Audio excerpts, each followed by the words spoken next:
Hello and welcome. This is Ryan of Happy Healthy Vegan. Yeah, it doesn't suck being vegan. Good to see you guys. And I'm surprised to see one of our regular viewers, Sarah's still here. I know you have a lot to do. You're leaving for a summer trip basically. So stay as long as you can. Good to see you. And good to see all our happy fam here, like Fu Man and Fallon Marie and Peter are, I think, our first ones to show up before and Vegan Metalhead before I came on live. So good to see you guys. Yeah, I'm just on a couple minutes early. It's basically 1 minute shy of my normal start time, 6 p.m. Pacific Standard Time.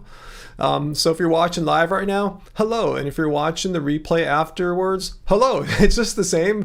The only difference is you can't interact with me and our great community that we've developed over the years here in the live chat. But other than that, I think you can still see what everyone's saying in the live chat. It won't be a live chat, but you know what I'm talking about. You can still see what's going on. But yeah, try to come next time and be here live if you can. I do these every Friday at approximately 6 p.m. Pacific Standard Time. Sometimes I hop on a little early, not much early, and I try to do a midweek live stream when I can at a random time, random day. Try to get some different people on, maybe like Europeans who are normally asleep right now. I'll try to come on earlier in the day. But anyway, just welcome, and I'm glad you guys are here, and just hang out as long as you can.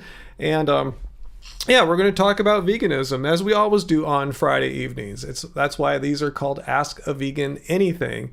And was I going to say about that? Also, Fridays, we add on the little specialty of Debunk Veganism. So in addition to Ask a Vegan Anything type questions, if you are anti-vegan or not into vegan, maybe you're not anti-us, but you're not a big fan, you can ask questions. You can tell me why you dislike us, or if you're an anti-vegan, tell us why you hate us, or at least hate the concept of veganism.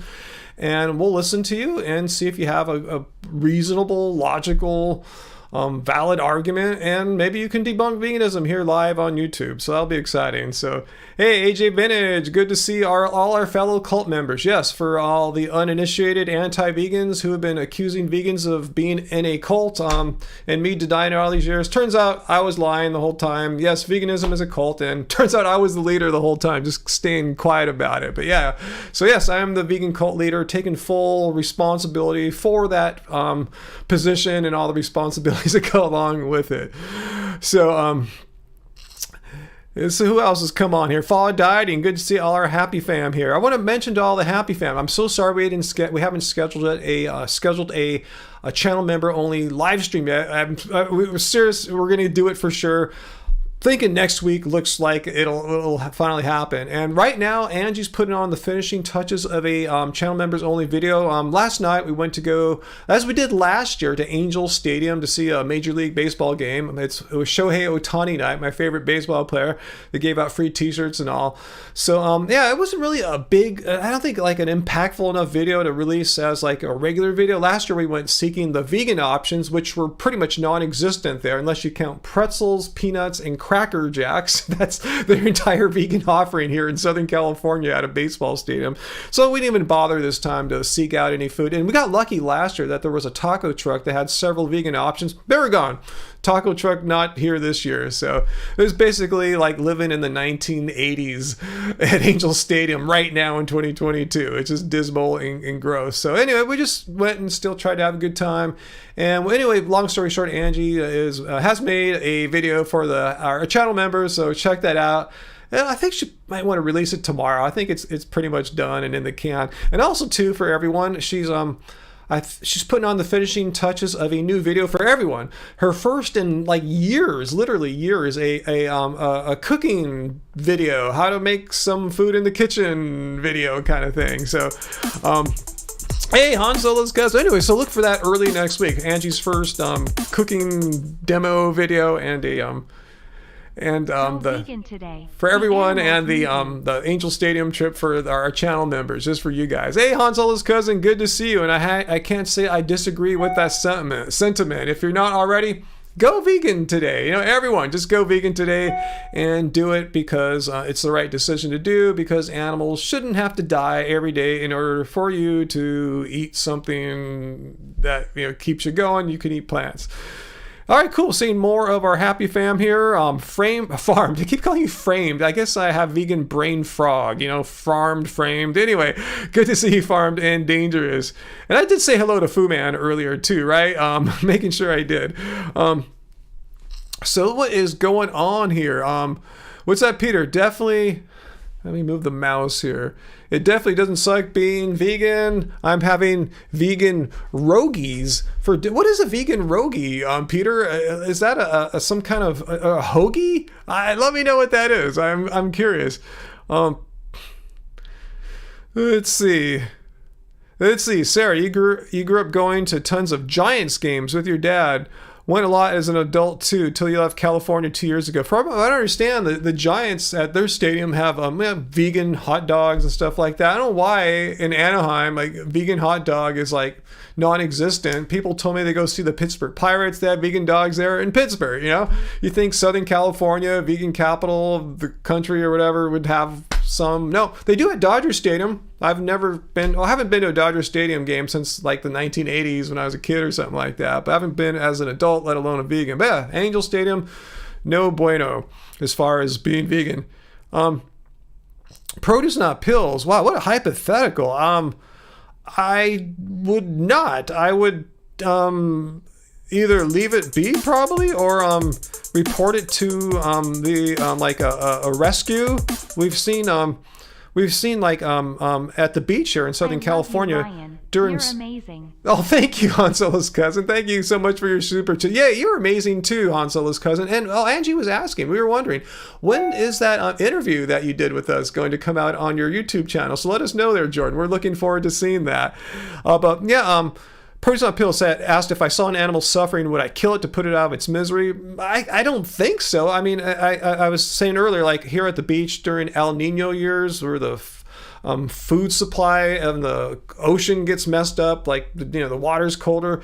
Anyway, there's a lot of starving seals, and we see them on the beach. They're in bad condition, but fortunately, there's marine rescue groups in LA and Orange County that rescue these stranded, typically sea lion pups. So you report them or tell a state park authority or lifeguard, and they'll pass the information on. And they do a great job of rescuing. And what we did after that follow-up was to actually donate to the Pacific Marine Wildlife Rescue. It's in Laguna Beach. Some of you guys may have seen that old vlog of ours. Actually, it was a flashback Friday. Anyway, that's what we have typically tried to do, is help out in that regard. But no, I would not go and kill a sick or starving baby seal. That sounds to me is unimaginable. Especially when there's groups that can help out. Okay, what's that approach you're asking? Because my dog this morning tried to eat an entire baby bird. Oh, that's unfortunate. Yeah, I'm so sorry to hear about that. That animals, pets can do some unfortunate things like that. I'm sorry to hear that. Yeah, if it was a bird, I don't know. I can't put myself in that position unless reality presented something like that to myself. I'm just relating to what I've done in the past when I've encountered sick or injured animals. I've never tried to kill them. I've reported them to authorities. I can't think of ever finding a sick bird. Let me think. Yeah, we did find a cat under our house, and you may have seen the tiny baby kitty videos that Angie made where we rescued it basically and got it a home. But he wasn't hurt or anything. He was just a baby in a dangerous environment under our house with all the wild animals and adult cats that frequent our yard. Let's see. What is YouTube telling me here? Let me check out. They're giving me some notification about inserting ads into a live stream. I've never done that before. Let's see. Oh, I just inserted. Tell me if an ad popped up. I have no idea. I said this would be a good time to insert an ad. I saw it last week and I just ignored it. I'm just kind of curious. Let me know if any of you guys just saw an ad right then, or maybe it's on playback. Just curious. I'm not trying to make you guys watch an ad. I'm just trying to understand what this new functionality in the YouTube streaming app here is suggesting. Vegan brain frog is real. Let's see. Fu Man Poo, did you see any buffering? I didn't see any buffering. Let me know if you saw any buffering. It could have been some LSD flashbacks. I'm not sure. An ad popped up. Okay, it did. I didn't see it on my thing. Okay, sorry about to do that to you guys. I won't do that. I'm just kind of curious what would happen if I hit that button as it was suggesting to me. So sorry about that. I'm not going to hit it again. I just wanted to know if it would insert an ad right now or maybe on playback. I'll watch. It's about the 10-minute mark. I'll watch later on and see if about 10 minutes in if YouTube inserted an ad, for people to watch it later, non-live. Yeah, Dr. Bear, I didn't read the story. I saw the headline there about Joe Manchin, who's blocked a lot of legislation single-handedly, basically. Climate legislation this time. Not the time to tax billionaires. Is there any? What would be a good time to tax billionaires? I'm just kind of curious, huh? What conditions would need to be met for the poor, attacked billionaires to pay a fair share? Saturday or Sunday, but it could be out as late as Monday. Okay, thanks, Jordan. So, you're hoping that interview will be out Saturday or Sunday, the interview you did with us. So let us know, and I'll let the rest of the channel Happy Fam members know when your interview's out. So thanks, Jordan. Yeah, well, that was a really fun interview to do with you. Yeah, really cool person, and I can't remember the last time we were interviewed by someone even close to your age, 14. So that was really cool I'm just so happy that what we're doing, because we consider ourselves old people. We're 50. I'm gonna be 55 in 16 days, I think. So I'm glad what I'm saying resonates with you, Jordan, and others in your age group, because that's awesome. I just think I was just kind of thought, hey, they're not, people under 20 aren't going to listen to me. Why would they want to listen to some 55-year-old vegan activist or anything? Hey, Jared Killick, finding my psych. Thank you for your is that Canadian dollars there? Your super chat tip there, Jared. Thanks so much. Peace and light. Yes, peace and light from your favorite fans, Jared and Johnny in Vancouver. Hey, same place that our not same place, but same neck of the woods. Our moderator Peter is from. Peter Cunnington. He's in Victoria, so you guys are neighbors. Maybe you guys saw each other at the that vegan festival in Vancouver. Was a couple weeks ago? I remember it was. Okay, you're going to finish up the interview now, Hanselos, because I didn't mean to pressure you or anything. No hurry. I mean, we're just happy that you did it. We're grateful and glad. So, yeah, if you want to finish it up now, full, blessings to do so. If you want to hang out and chill out in the live stream and chat with us for a while, great. I'm not going to be like mad that, oh, when's that interview coming? I'm not mad or nervous or anxious or anything. I'm just curious if you'd finish it and maybe we didn't hear about it. That was it. That was my biggest fear, is that somehow the information didn't get to me. So yeah, put it out whenever you are ready, Jordan. Make sure it's to your liking. You're satisfied with the edits and how it came out. When you're satisfied and happy, and release it. That's how I go about making videos. Hey, Grevin babies, good to see another happy fam here. Awesome. Slaying, yeah, Angie's finishing up a new video of us going to Angel Stadium, watching the Angels game yesterday for the Happy Fam channel members. So look for that, I think, tomorrow. And Angie finished up a video for everyone, a cooking demo, making recipe thing for her first one in years. So that should be out early next week. Yeah, thanks, Sarah, for pointing out to Gadito. Yeah, Ryan is not a big fan, and neither is Angie, of garlic and onions. Case in point, yesterday at the Angels game, since we went with our one of our vegan friends, Meatless Molly, and she knows the vegan options suck there, so she brought this weird super garlicky salad for her to eat, and we're just smelling it just right next to us, like, ooh, gosh, ugh. So anyway, yeah, just being bombarded with she made it super extra garlicky too. It wasn't like we're hypersensitive. It was like, whoa, that's a lot of garlic.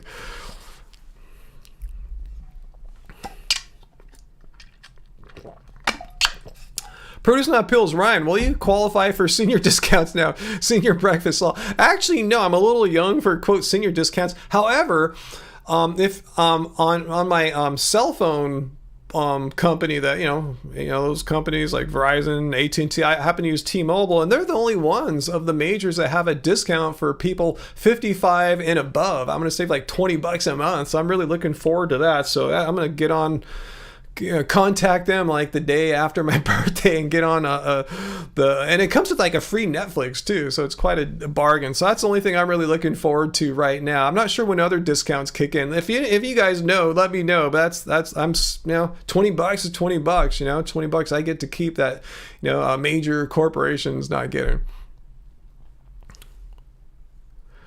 Let's see. Let me get to my comments here. Dr. Bear, yeah, exactly, about my comment. Like, when's the right time to tax billionaires? If now, with the climate window narrowing and ordinary Americans suffering inflation, while it doesn't really affect billionaires all that much, the amount of they have to pay for the amount of extra money they need to pay for food and gas is like a fraction of a percent of difference for them compared to someone like people like us. Anyway, Americans suffering inflation while corporations making record profits is the wrong time. Yeah, I'm not sure when the right time is. According to Manchin, probably no time. If he's saying now's not the right. Like, again, did he state the conditions that would be satisfactory to him when it's proper to tax these poor? He's like a billionaire activist. It's funny when I see billionaire activists.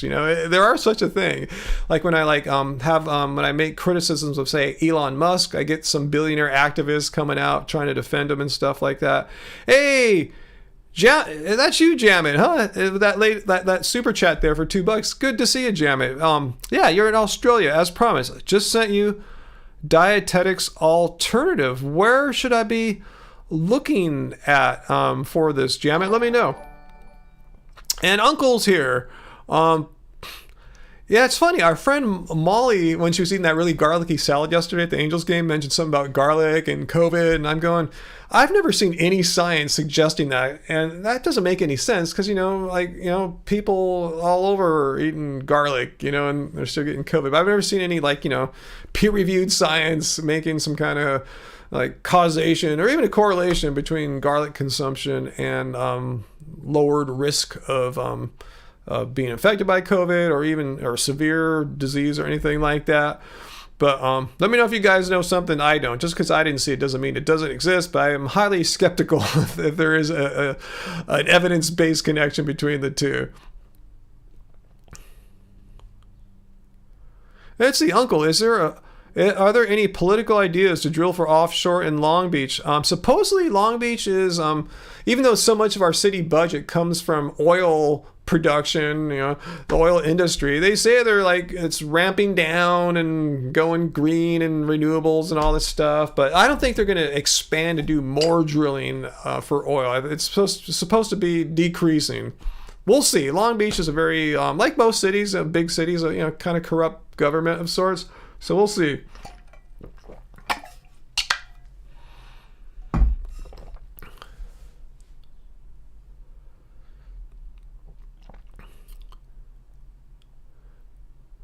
Let's see.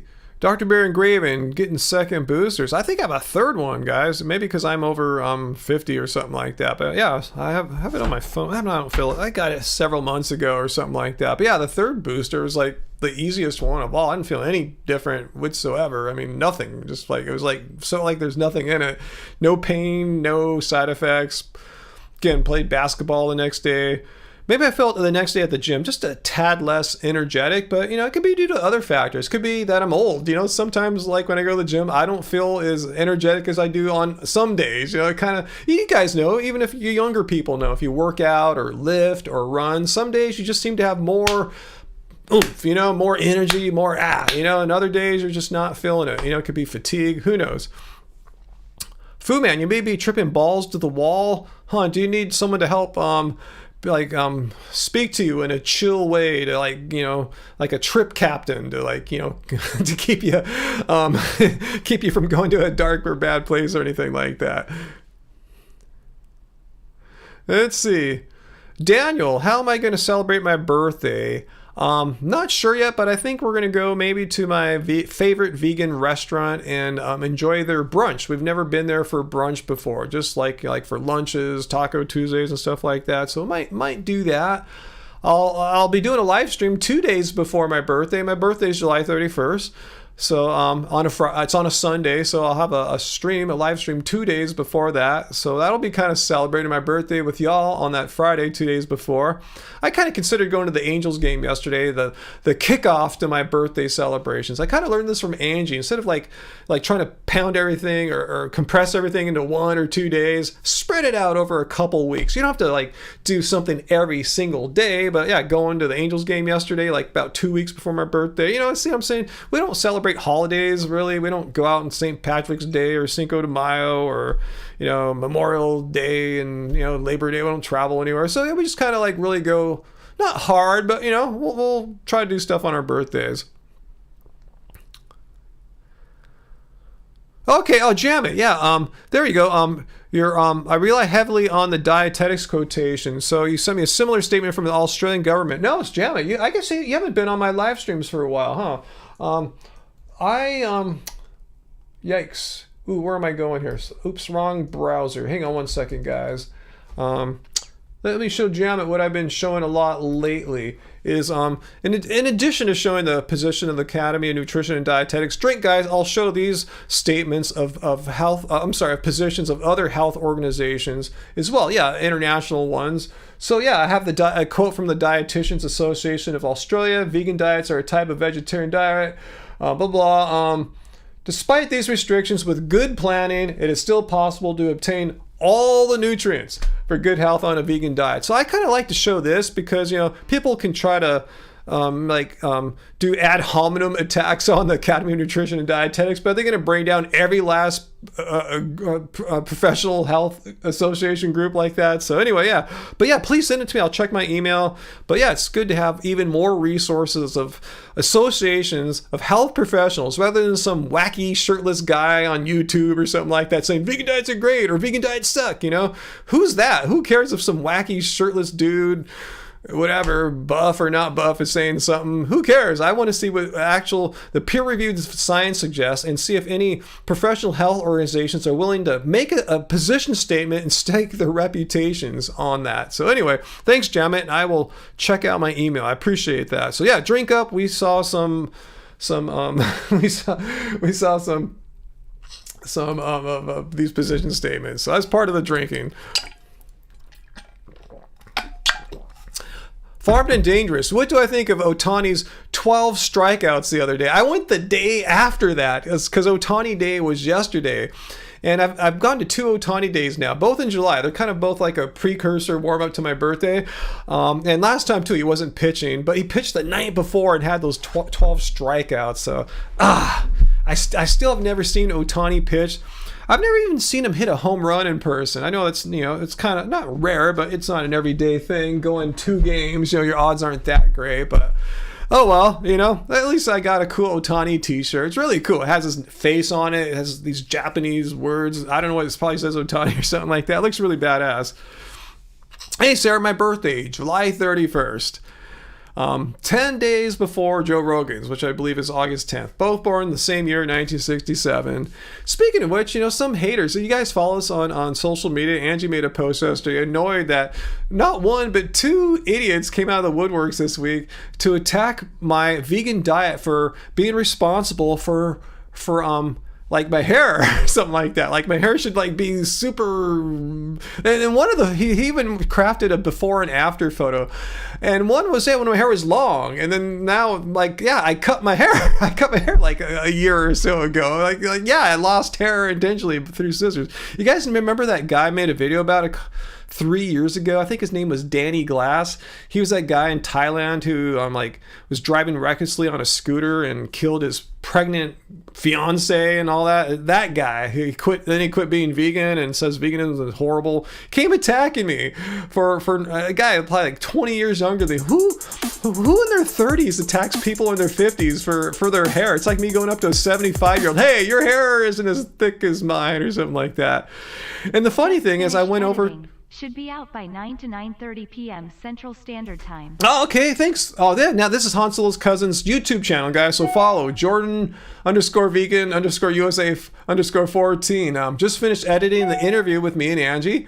Should be out by, this evening. You got it. You did it just like that. Awesome. So you guys know on Jordan's channel, you can see an interview. I'm not sure how long it's going to be. We talked about maybe like 40 minutes or so. I'm not sure how long the interview is going to be. You can tell us, Jordan, if you want to give a little away there. But yeah, cool. Thanks for letting us know. And Angie and I are looking forward to seeing that. But anyway, that Danny Glass guy, I can't believe a guy, I'm guessing in his 30s, is picking on a guy in his 50s about his hair. But then I went to his this happened on Facebook. So I went to his Facebook page and I saw he has like a receding hairline. I'm not shaming him. It's genetics. I tried to tell this stuff is genetics, bro. So I circled his receding hairline. I said, look, just like you're having some issues. Is it because of your diet? No, it's your genetics. So stop being a hypocrite a-hole hair shamer when you have your own male pattern balding issues. I don't even have a receding hairline or anything. My hairline is the same as it's always been. I have a high forehead, but that's just, a high forehead. Anyway, that was Danny Glass. And if you're watching, Danny, hey, let me know if you liked how I pointed out your receding hairline there to shut you up. That's what I did. Didn't do it to shame you. It's genetics. You have no control over that. Just like my hair. It's not as thick as it was like 5-10 years ago. Don't have any control over that. That's what happens as we get older. And if you don't understand that, you're either dumb or you have some bizarre false beliefs. It's so frustrating having people attacking you all the time just because you're vegan, That's it,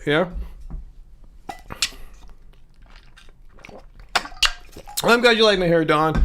I talk about diet. I was at the at Whole Foods the other day and I was looking at their they're very natural ingredients based hair dyes. Not a henna, but a real hair dye. Like, what is it? Nutricals or something like that. You guys might know what I'm talking about. So it's like 92% like plant-based or natural ingredients as opposed to like weird chemicals. I found this cool like red. I think it'll go on top of my dark hair. So one day I'm gonna do that. So I just want to go like maybe another week or two because I had put some henna on like maybe a month ago, and they said wait at least a month, or longer. So I'm just give it like a month and a half before I put some real dye on, get some cool kind of reddish brown hair thing. Again, why? YOLO. You only live once. I'm going to do it for my 55th birthday and just have some fun because, why the hell not? Why the hell not? Yeah, people just age, Emily. It just happens. You either die or you get old. You get older. If you're alive, if you're, you get older. That's just how it works. And, it happens to vegans. It happens to anti-vegans. It happens to everyone. It's ridiculous. What is wrong tonight, Fu Man? What's going on? Tell me.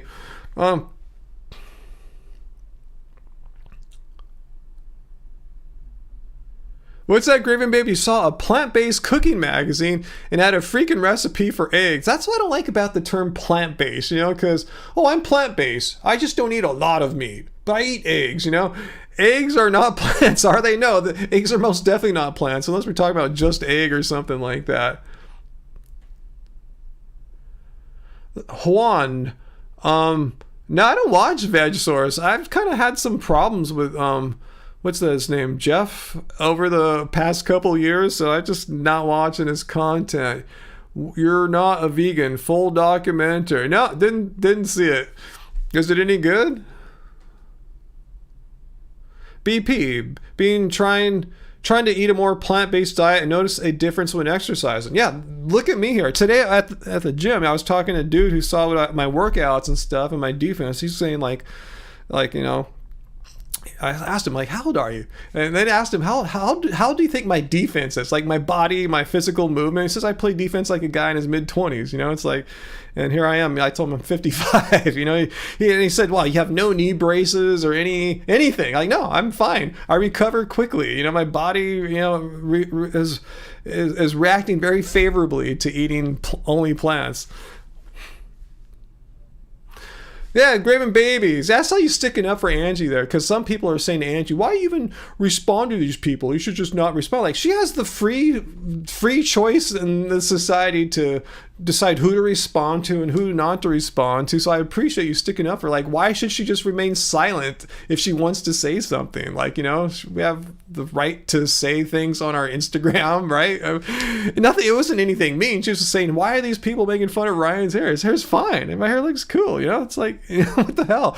Anyway, it's that public service message. Making fun of someone's age or hair won't keep you young or keep your hair from falling. Nope, it won't. You know, time, genetics, those things ultimately win. Everyone.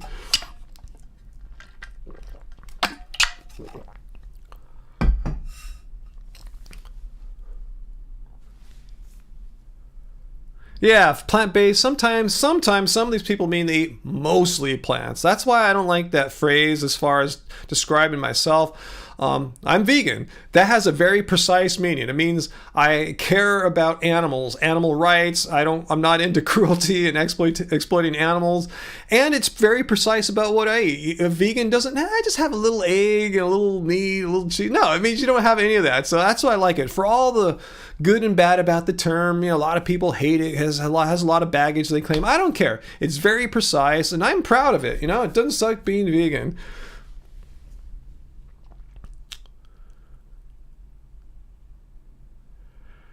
Pooh, you're going back? We'll be back after I get Mrs. Pooh. Okay. Yeah, drive safely. Yeah, definitely don't text or anything. I guess you could listen to us on your phone, you know, just hit us on the mobile and plug it into your stereo or Bluetooth it or whatever you got there.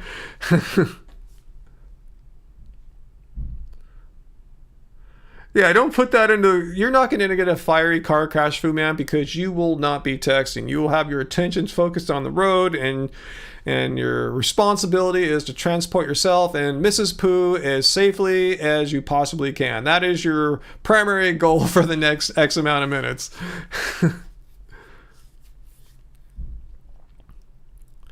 Heather, how do I follow other YouTube channels from the live chat in this video? Yeah, if you want to follow Jordan's channel, Jordan Vegan USA 14, I can't tell if you can click it. If not, you could probably just copy and paste their name. You know, just put your mouse or finger over their name and just paste that into YouTube. You know, search for it in the YouTube search bar.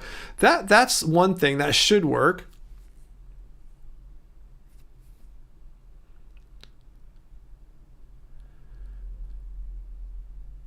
Daniel, is being vegan the proudest thing for me? Like, it's something I'm very proud of, but I don't know if it's the proudest thing. It's something I'm very happy that I am, and that I decided to do and understand about. Yeah, I'm very proud of that. I don't know if it's the proudest thing. I don't know. I never ranked, like, what's the proudest things I have in life, but it's something I'm quite stoked about, obviously, or else I wouldn't have started this particular YouTube channel.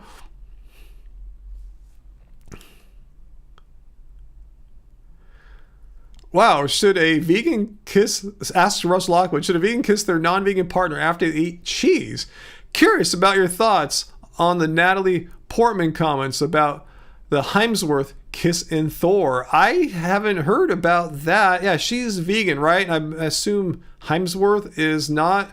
Should you kiss your vegan partner after they eat cheese? Well, I don't think there's anything unethical about that, because our vegan is a moral stance against animal cruelty and not consuming animal products. So you're not, you know, harming anyone. The harm's already done, and you're not consuming anything. So I don't think there's anything wrong with that. I guess it's up to you if you're cool with that. So cool. Thanks, Jordan, Han Solo's cousin. Our interview with Jordan is out. So check out Jordan's channel here, Jordan_vegan_USA_14.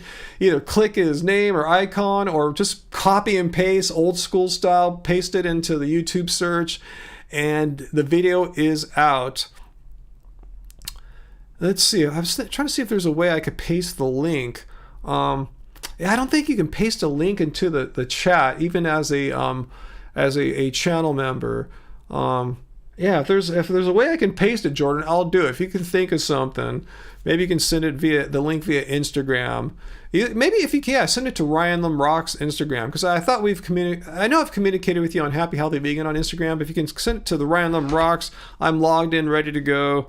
And I should be able to get it actually on my computer and paste it in. Yeah, my phone won't be much help. But yeah, see what you can do, Jordan. I'll try to help you out as much as I can. Let's see. Your super chats aren't going through, Peter? Oh, you know, Let me see. Let me test something. I just saw it right now about the SPCA. Let me test Super Chat. I have a way to test it right now. Let me test something. Ooh, something's weird. Oh, this sucks. Yeah, I tested this out earlier. Let me try another. Yeah, Super Chats aren't working right now. That sucks. I tested this out like several times today. And now that the live stream's happening, something is wrong. Okay, thanks Peter for letting me know. I've never seen this happen before, where without me restarting the software or anything, that the super chats aren't working. So maybe I'll take that pinned message down. Let me take my pinned message down at the top of the chat here, because hang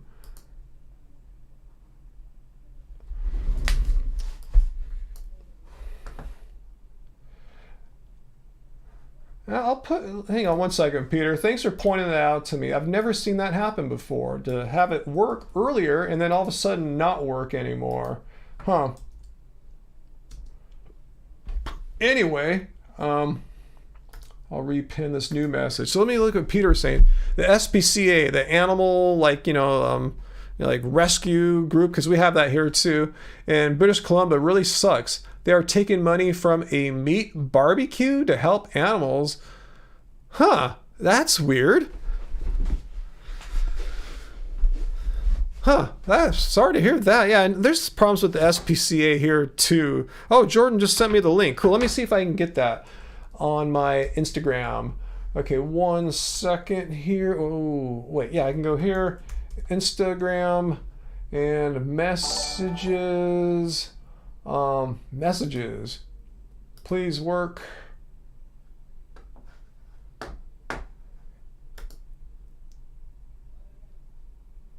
Oh, come on, work. I was having problems earlier today with Instagram on the web browser.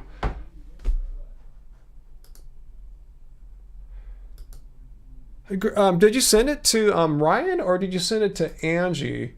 Because I'm not seeing it in. Oh, here it is. 1 minute ago. Let me copy this link. Copy. I got it. Copy link, and I guess I didn't fully accept you as for messages. So all right, got you. I got you now, Jordan. All right, cool. So I will paste the link now to Jordan's interview with us here. So here it is. Interview with Han Solo's cousin. Here it is. All right. So if you guys want to check that out, I just put the link down in the live chat there. I'm gonna see if super chat's working again mysteriously. Oh, it's working now, Peter. It's working now. Huh, that's weird. Maybe Streamlabs was having a software issue or something like that. $91. I didn't really get a $50 or $91 super chat tip right there. That was just the test. Okay, so maybe they probably had a glitch in their software. They maybe had to reboot a server or something like that. Who knows? So it seems to be all working fine now. Let me do one more test here.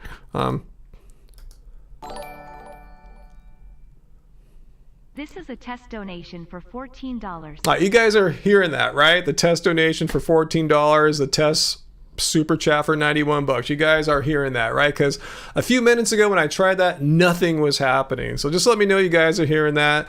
And yeah, so like Peter, if anyone leaves a super chat tip again on Streamlabs, it should be working, because that wasn't working a few minutes ago, and I didn't restart anything. That's why it makes me think it was like a server side issue. You heard the stuff? Okay, thanks, Sarah. Thanks for confirming that. Yeah, things happen. Everything happens in the cloud and everything. So anyway,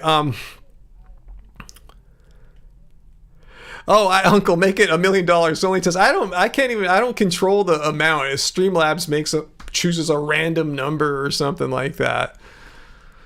Toady fan, effects on my health? What about, are you talking about veganism? Let me know what you're talking about. Are you here to debunk veganism, Toady fan? Effects on my health.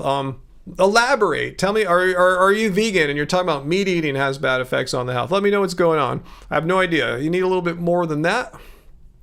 And again, yeah, I pasted our link to Han Solo's cousins, our interview with Han Solo's cousins, so check that out. At least copy the link, put it in another browser tab and watch it when the live stream's over, whatever you want to do, or watch it now. I'll still be here probably.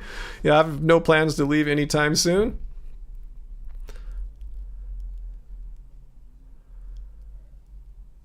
Heidi, you were a super mask wearer until you got COVID and you felt you can take a bit of a break. Yeah, probably so. But I'm not a medical doctor. I've heard that the latest variants are better at escaping immunity, like past infections and stuff like that. I suppose start wearing it again. Doesn't feel as pressing, not as scary a feeling. Yeah, I mean, I told Angie when I go to the gym to play basketball, I'm gonna wear a mask. I have two different ones. I have an N95 for when I'm warming up, and then I have just a regular mask, a non-N95 one for when I'm playing or like doing a more intense workout, like slam dunk training and stuff like that. But yeah, I wear one at the gym. That's but the basketball court I think is pretty safe. It's huge, like 40 foot high ceilings, a lot of air. I don't go when it's crowded, so hopefully I'm cool. Anyway, Hutchie, yes, it's working. Testing, is this thing on? Yes, it's working. Thanks for your super chat tip there. Oh yeah, I use YouTube. Yeah, we had problems using Streamlabs, which is from the link I have pinned at the top of this chat. But yeah, it is working here, Hutchie, on YouTube. Let's see if I missed anything here. Emily Kestrel. Yeah, vegan keto sounds kind of gross. Personally, it doesn't match my taste, even though I love avocado. But I don't love coconut or coconut oil. And I'm not sure why. Like, what's the point? Like, what do people expect to happen on vegan keto that you can't have happen on just eating like how we eat, whole foods and plants? Let's see, Sarah, you dropped 10 pounds over the last 6 weeks. Holy moly, by cutting out all sugar and garbage food. That's a good thing. I think what you said in the last sentence, plus you generally eat only between 10 a.m. and 5 p.m. And I think that is huge there, not having a big meal like a couple hours before bed, as we sometimes do. Sometimes our work or life flow is weird and we don't have a chance to eat till like 9 or 10. Sometimes I prefer to eat earlier than that. But yeah, I think that's probably my guess, Sarah, that's probably the number one most significant factor of all those things you listed there, followed by the garbage food. BP, hey Ryan, do you eat a lot of fats on a vegan diet? Yeah, not intentionally. Like I said before, I just eat a well-balanced array of foods, and I don't really sit there and think about fat, protein, carbs, stuff. I just eat a bunch of foods. But yeah, I love avocados. Every day I eat some kind of nut or seed. I have some pistachios I'm digging right now. What was the other thing you're asking about? Fats and the clean machine green protein that I put in my smoothies every day. In addition to have a nice amount of amino acids, it has omega-3 fatty acids. I put in an extra scoop of ground flax seeds, an extra tablespoon, so I'm getting fats there. So yeah, I don't really think I need to consume fats, but yeah, I think just by the habits I have, in my eating style. Yeah, I think I'm getting a lot of fats. I tell you, I love avocados. We make trips to farmers market specifically for avocados often.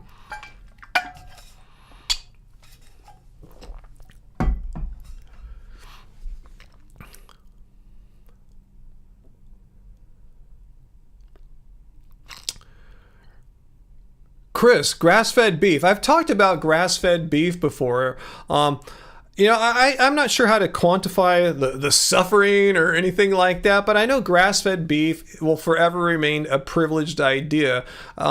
There's been calculations made, and I attempted one myself. I used the most conservative numbers in my estimates here to see how sustainable it was if everyone were to eat grass-fed beef, because that's, we have over 8 billion people on the world, 8.5 billion people living here. Is there enough land to raise enough grass-fed beef. And no, we need minimum 3 Earths. And that's, again, using the most conservative numbers. In all likelihood, it's probably more like 4 or 5 Earths. So if that's a solution you want to try to use to save the world, you're going to be one of the privileged few that, that can do that. But it's not an idea that scales to a solution that works to actually make any difference as far as helping save our planet. So yeah, grass-fed beef, a forever idea for a privileged few. But the reason why I'm vegan is because I believe it's wrong to harm and exploit animals. And that's precisely what's going on with grass-fed beef. They can live this beautiful life out in the pastures, grazing grass and all that stuff. But at the end of the day, or at the end of a few years, they're going to end up put into a truck, taken to a slaughterhouse. Yeah, they're not killed on the farms. They have to be killed in certain, or slaughtered in ways that comply with laws, and most small farms don't have a facility on hand. And if they did, let's say they have a beautiful boutique slaughter room or something like that, there's music playing and psychedelic lights, whatever, still the animals are going to be killed either way. So there's no way of getting around the cruelty inherently in eating animals.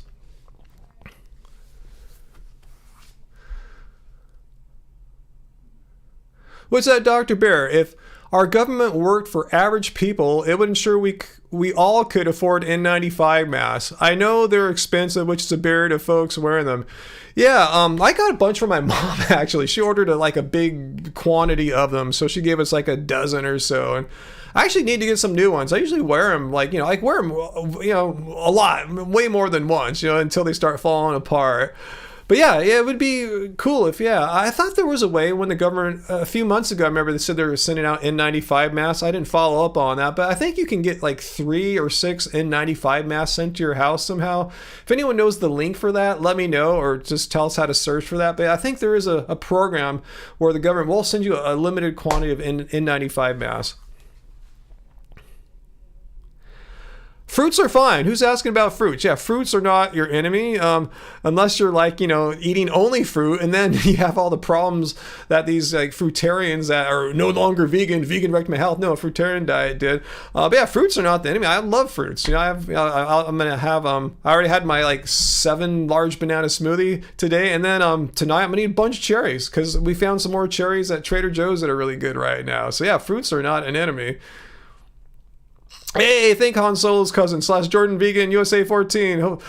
Go watch Dominion.com. Yes, to learn the truth. Absolutely. That's one. Most of us don't have to, because we already know the inherent cruelty in animal agriculture and what happens in slaughterhouses. But if you are not aware of that and you kind of want to see what happens, because footage from slaughterhouses in most countries, the United States in particular, is illegal. Isn't that weird how you can't take footage from a slaughterhouse? You can go to jail for such stuff. And anyway, there's been illegal smuggled footage from slaughterhouses, and you can see what happens firsthand. And the reason why it's illegal to have this footage leaked is because if more people saw what was really truthfully happening, talk about complete lack of truth and transparency, right? They make it illegal to share the truth and be transparent. But anyway, if more people were aware, more people might start thinking, maybe I don't need to eat all these dead animals all the time. Maybe I could start eating more plants, or maybe even go vegan like Han Solo's cousin and me.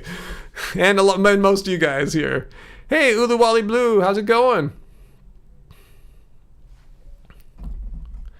Dawn, can one get free COVID home tests?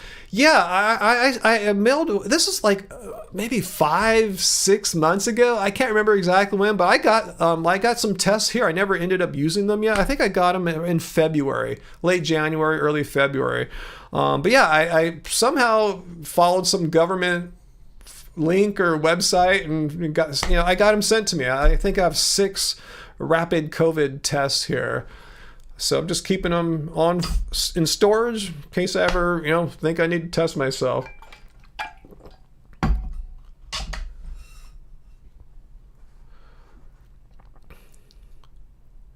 Let's see.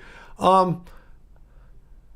Bear, if I remember right, somehow the masks was in conjunction through like going to like places like Walgreens or CVS or something like that. I remember it was in conjunction with like pharmacy stores or something like that. You might want to ask one of them, like give like a call, or next time you're in a store like that, ask them, is there still some government program where you can get some free N95 masks? Yeah, I was pursuing that for a while there, but then my mom said she had a nice stash of masks. I just grabbed that and didn't follow through with my original plan. But yeah, I remember now. I actually was calling or looking at the CVS website, and they said, no, we're not going to have them for another week or two. It had just been an initial blast of masks, and once they're all gone, they're all gone. I tell you, this is many months ago.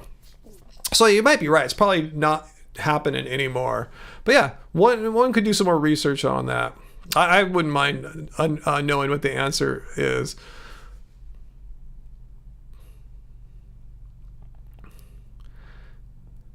Let's see, Uncle, you got some home tests, but don't expect to use them. I'm hoping I don't have to use them. Yeah, I don't think I've got COVID so far. I don't think so. Wow, Jordan, you're thinking of starting a sanctuary. Wow, that's a very noble and ambitious idea. I've seen here in Southern California, Sail Ranch Sanctuary, and whenever I can, which isn't too often, but if I have some extra money, I like to donate to them. And it's a very time-intensive process and a really resource-intensive process. All the food for the animals and having like veterinary care for the animals and the land for it. God bless them. Buddha bless them. They're amazing people that run Sail Ranch Sanctuary, Jen and her family. But I don't think I could personally do that. It's a 24/7 occupation and a lot of responsibility. But you're young and ambitious, Jordan. Maybe you can get something going, start some kind of foundation, raise some money, and who knows? You know, the world is yours, Jordan. That would be awesome. But I'm just letting you know, it's a huge responsibility, a lot of resources, a lot of money to run a sanctuary. Just feed all the animals, house them, take care of them, because a lot of the animals that they get at these sanctuaries are like ones that are injured or about to be killed or something like that. They often have issues, health issues, oftentimes very serious and expensive ones. And fortunately, I think she's found some vets that donate their time. But again, it takes a lot of effort to run a sanctuary. So I'm not trying to dissuade you, but it's an awesome goal. And I want you to do it someday, hopefully, if that's still your goal.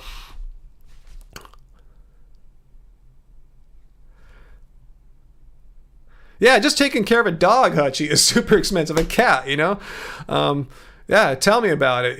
We spent a few $1,000 on Bodhi this year, at the vet. So it can be really expensive.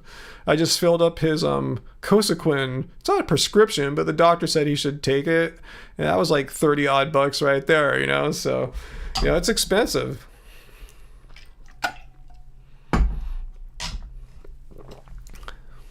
Hey, you got to get going, Sarah. Good to see you. I saw you're going to have to split early. You have some time. You need to spend some time with your bestie. I'm glad you made it Friday, because you told me last time we were chatting that you weren't sure you're going to make it Friday. I said just come as long or as little as you can.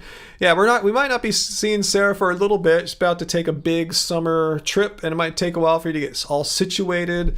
But yeah, when you're free and available, and you want to spend Friday nights with us, we would all love to see you back here, Sarah. So yeah, have some good safe travels there, and sounds lovely where you'll be going there. So in Mendoza, that sounds like an amazing trip. I'm quite envious of you. That sounds that's Angie and I saw that place. That inn or whatever it is, a hotel B&B inn on our it's been on our radar since probably before we started our channel. Oh, Jordan. Okay, thanks again for your super chat tip there, Jordan. You know the responsibility of a sanctuary. Just want to have one question. How do you find the animals? They find you. Once people know that you have a sanctuary, you don't have to really do much. People will have this issue. They have an animal that needs to be taken care of. They can't bring the goat into their house, say, if the goat got, like a cheese milk goat, dairy goat had some issue. And anyway, yeah, a lot of times these are sick animals or abused animals, or anyway, they'll reach out to you. So yeah, it's typically not a problem to find the animals. You'll probably be, after a while, the problem would be, wow, too many people are finding me because once word gets out that you have a rescue, you become the go-to person or contact for certain types of animals. So yeah, I don't think that's a problem once you get started. So yeah, you'll get the animals if you have a sanctuary.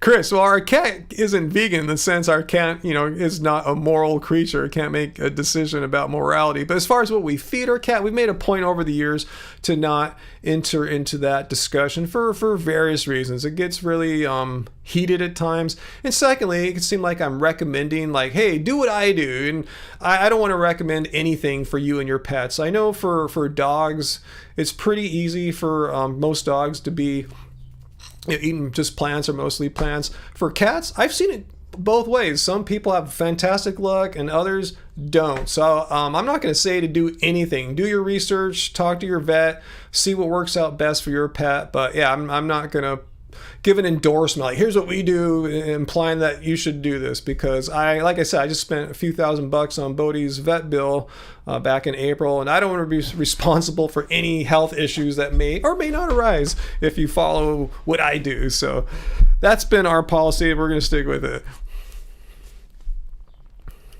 How do you start a sanctuary, Jordan? That's a good question.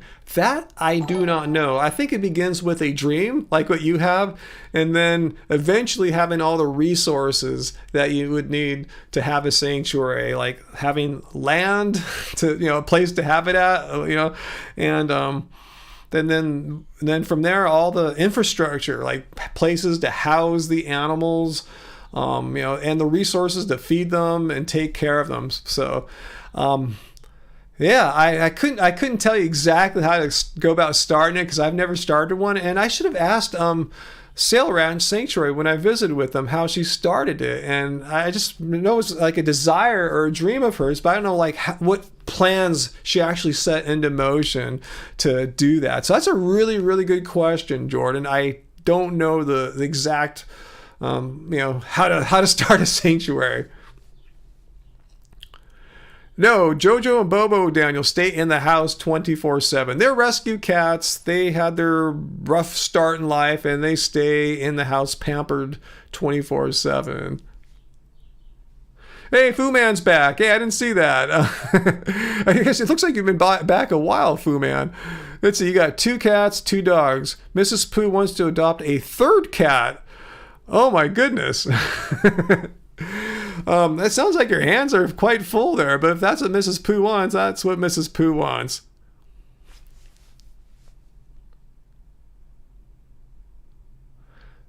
Let's see, I just missed a super chat there. Let me see. No, I didn't. Okay. Let me make sure super chat's working again since it went out earlier. Okay, it's working again. Awesome. No, we don't have any poop wall tonight, guys. What's up, man? Last live stream was kind of low on the poop wall. And I'm all ready. I got some sounds ready to go, like this new fart sound. I'm ready. Where are some people that want to try to fling poop here? Because I'm ready to go. I'm ready to answer any debunkings of veganism.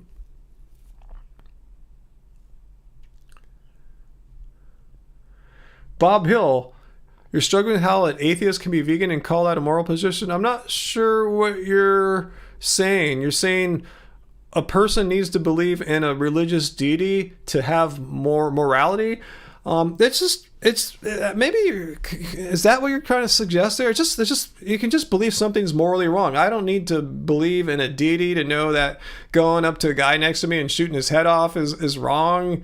I'm not sure. You're saying people who don't follow a certain religious belief are just wandering ghosts or something like that. I'm not sure if I get that one.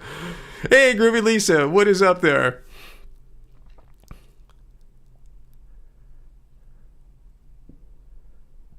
Let's see. Samuel has some information there about okay, a friend. Samuel is saying that John Ted, friend of Chris the Vegan Zombie, he has a sanctuary. So maybe we can get some information. Maybe I can get maybe thanks for sharing that, Samuel. Maybe I can get this guy, John I don't know who he is. I'll ask Chris about him and see maybe he wants to come on a future live stream and talk about how to start an animal sanctuary. I didn't know about that. So awesome. That's funny, Uncle. Yeah, I'm with Henning there. I don't need a book to tell me what is right or wrong. I don't care what religion you are. Going up and shooting a guy next to you in the head, that's just wrong. You don't need to be of any religion. You could be of a religion. It doesn't matter. Shooting a guy next to you in the head is wrong. You like that idea, Hutchie 4? Yeah, I'll see. Thanks for pointing out. I'll ask Chris about that, the vegan zombie. I haven't talked to him in a long time, so it'd be a good excuse for me to chat with him. Oh man, Ali, it sounds like you have a cat sanctuary, whether you intended to or not. You're collecting up dumped cats. That's really, I can't believe people just like dump their pets, leave their pets behind.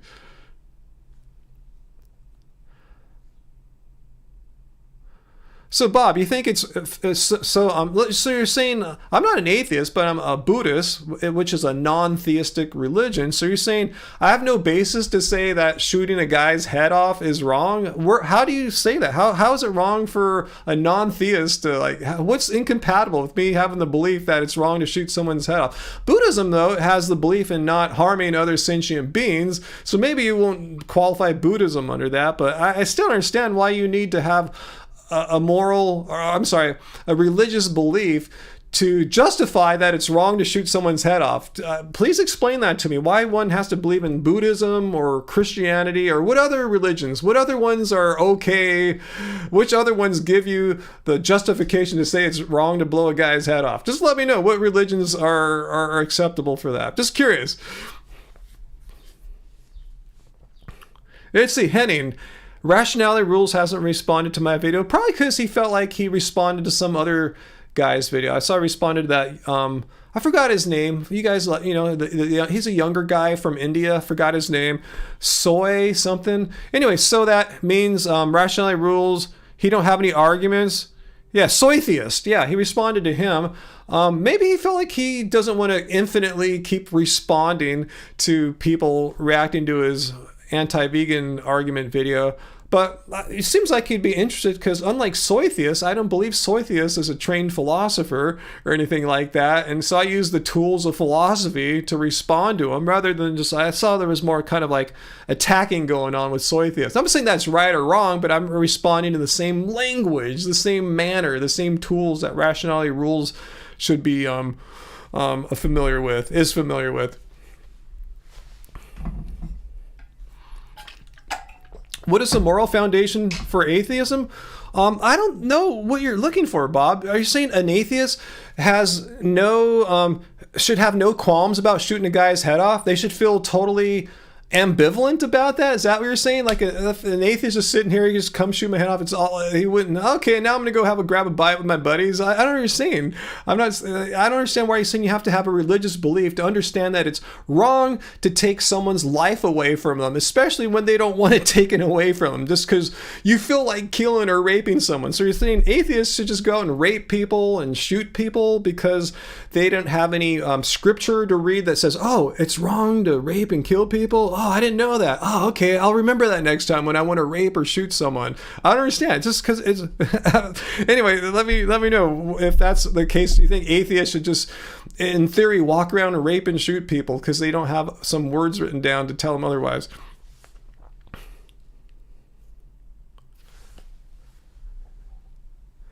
What is Jackalope saying here? Atheism is a position of belief. You can't determine someone's morality just based on them being an atheist. Yeah, you could have very moral atheists and very immoral atheists. You can have amoral atheists. I don't see any connection between morality or lack thereof and not believing in a theistic deity or worldview.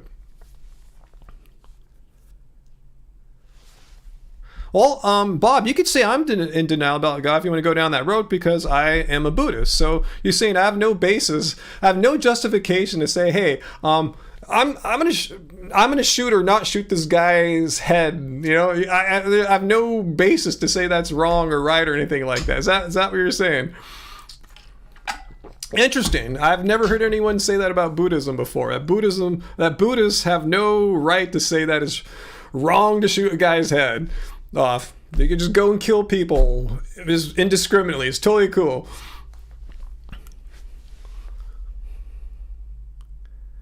Let's see, Eddie. Anyone know how vegan diet affects growth hormone levels? I'm not a medical doctor. I'm not gonna answer that because I'm not trained or qualified to.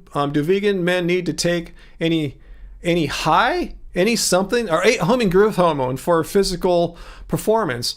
Oh, I know Joe Rogan takes testosterone and human growth hormone.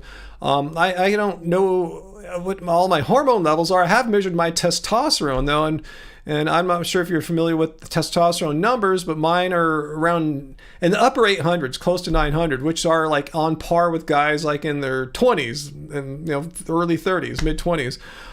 So Joe Rogan's apparently are much lower because he has to take testosterone. He said he wants his testosterone to be like a guy around 30, which mine are naturally. And we're both the same age. We're both going to be 55 in a couple weeks, me and Joe. So I don't take anything. I just eat a bunch of plants and I have the testosterone of a dude like 25 years younger than me, just doing nothing.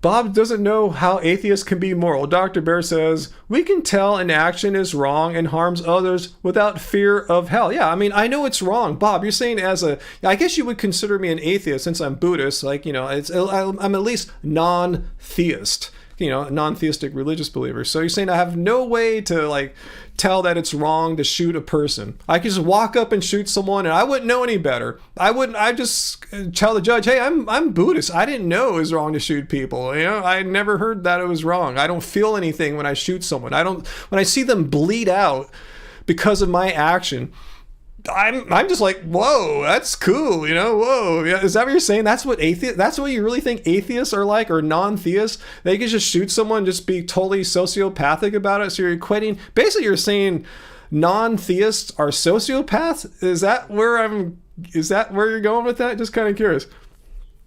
Eddie, is that typical of vegan diets? Yeah, good point, Eddie, because I could just be talking about my personal story, and which might be really weird and unique.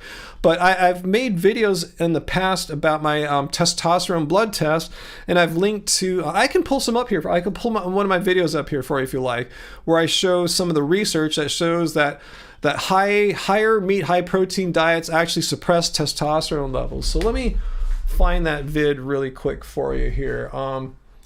Let's see, where's all, yikes, my bad. 1 second here. Videos, testosterone. I could spell it right now. I know how to spell it, but my fingers are not following what my brain's telling it. Let's see. Okay, I believe it's this video. So I'll paste the link for you. Hey, this is Ryan of Happy Healthy Vegan. Let me paste the link to this video into the live chat, and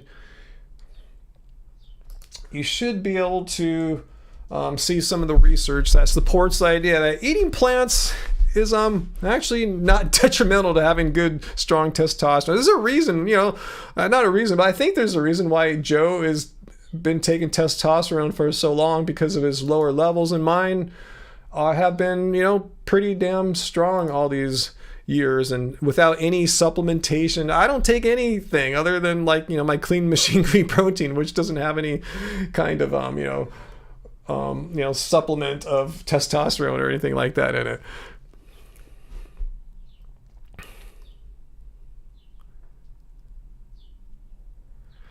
Yoo-hoo! Yeah, I kind of feel like that too. When I read comments from certain meat eaters, I sometimes may feel a bit sociopathic too, huh?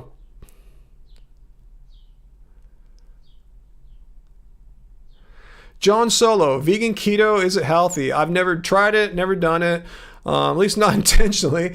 I'm not a medical doctor, so I don't want to get into is it healthy or anything like that, because I honestly don't know if it's healthy or unhealthy or just kind of, I don't know. I really don't know.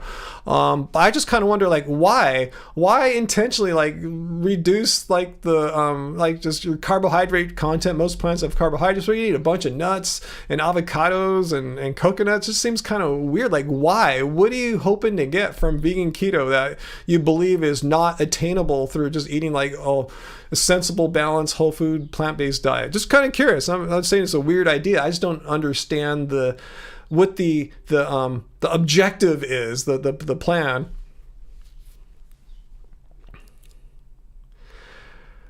Levisky, hey, is honey vegan? And if so, why not? Well, let's look at the definition of vegan, guys. Let's drink up here. Get your drinking glasses out, and we'll look at the definition of vegan and try to make a determination. Why listen to me? I'm not God. I'm not the vegan cult leader. Oh, yes, I am. I forgot. Anyway, veganism is a philosophy, a way of living which seeks... Oops, my bad.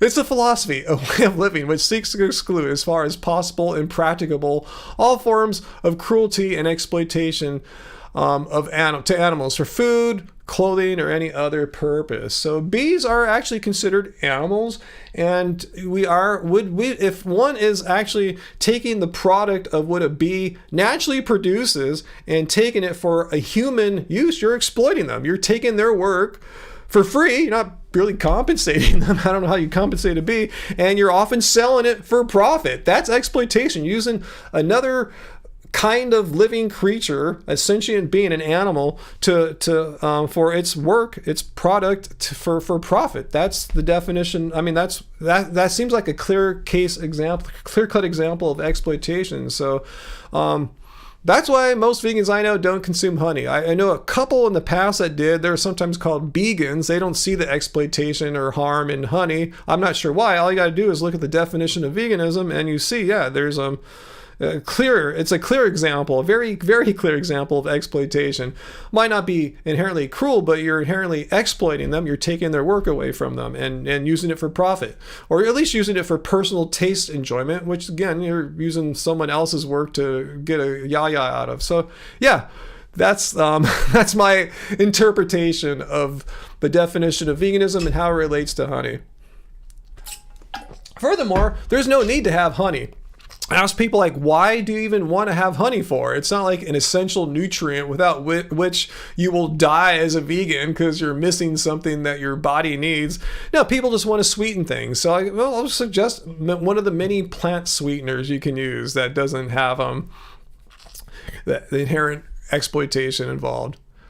No, Hitler was not a vegetarian. He had his own butcher. That is just a misconception. It was put out by his minister of propaganda, Goebbels, to try to make him seem more like a cool dude like Gandhi at the time was. No, Hitler was not a vegetarian or anything of the sort. Most vegetarians don't have their own private butcher. Cool, Levisky, I'm glad you liked the explanation there. Again, I'm just going by the definition. That's my interpretation of how bees and honey fit into veganism. Let's talk some vegan. All hail Ryan, one of my vegan gods. Thank you there. Yeah, I'm the vegan cult leader, not the vegan god.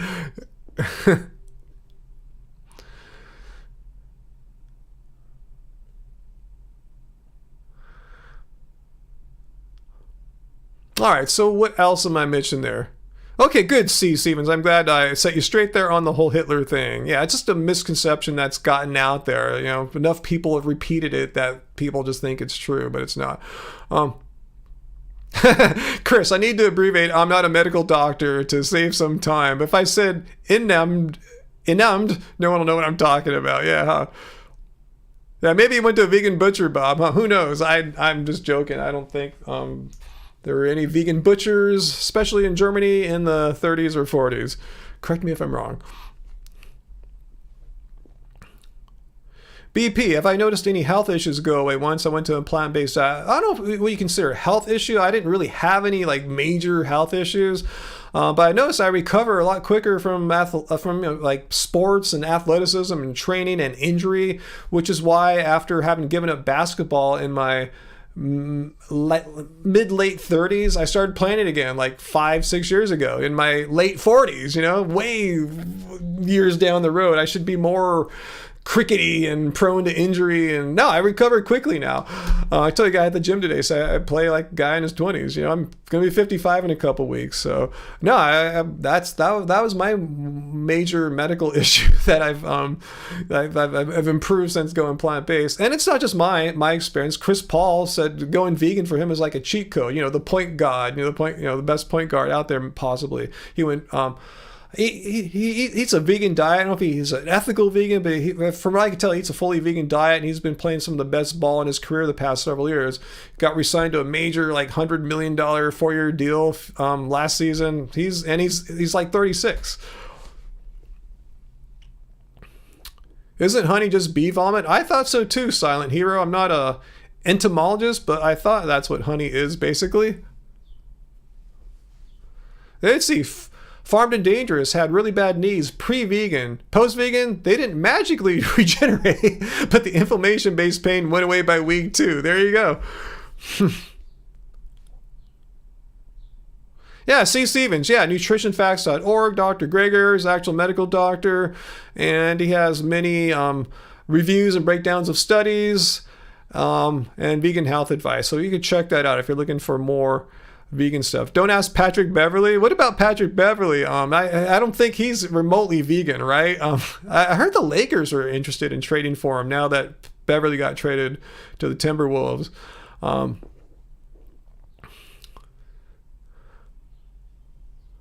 Let's talk to vegan. How do I like to eat my hummus? At first, I thought I saw humans there. I go, whoa, what's up with that question? Hummus. I don't have hummus too often, to be honest with you. Usually it's kind of garlicky, but I'll have it sometimes. I like it more like tomatoey, I guess, than like garlicky. Oh, he hates Chris Paul. Yeah, they have a thing, huh? I forgot. Yeah, Patrick Beverly is just a weird dude. I respect him. He's just he's just like a weird dude. He likes to talk a lot of crap. I've seen him talk crap. He's probably the most. He talks the most crap he calls people out like by name and says like horrible things about them in the press, or on ESPN or whatever he's on. But yeah, he's a weird dude. But yeah, I respect him. He was a Clippers point guard for quite a while. Now that's not why I respect him. I've seen him play. Live in front of me at Staples Center. Well, Hennings had some, can't pronounce that, are gone after you went plant-based.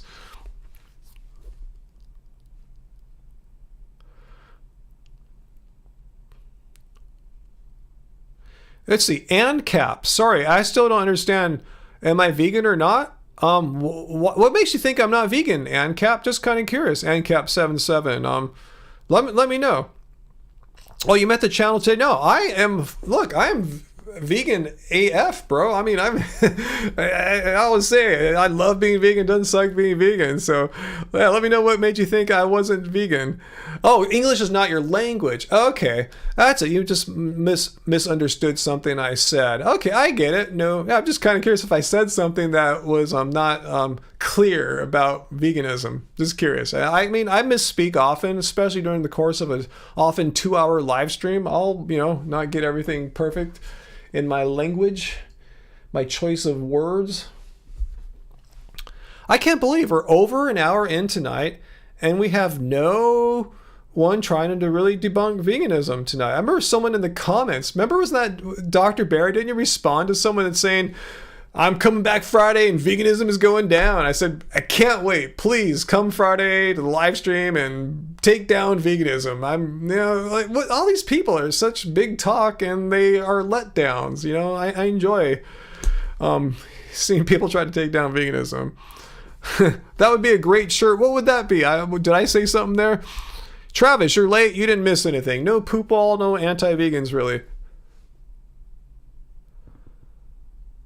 Chris, yeah, I take notice when I hear like a celebrity or a politician is vegan, but then I learned not to get too invested in that because sometimes they'll say they're vegan, but they just mean they're doing it for like trying to lose weight, particularly celebrities, So I learned not to jump into that. They don't often always know famous people, they don't always know that veganism is not just a diet. It's not a way to lose weight or something like that, how to look good in a bikini, or for going on tour when you're not wearing a lot of clothes on stage or something like that. You know what I'm saying? I don't want to mention any names or anything like that, so I don't like to jump in and give like full endorsement. Hey, did you hear artist XY is vegan? And they're not, they wear leather still. So yeah, I'm intrigued, and I'm pleased, and I'm hoping that they'll learn the ethics of why they shouldn't put the leather on when they're on stage and all.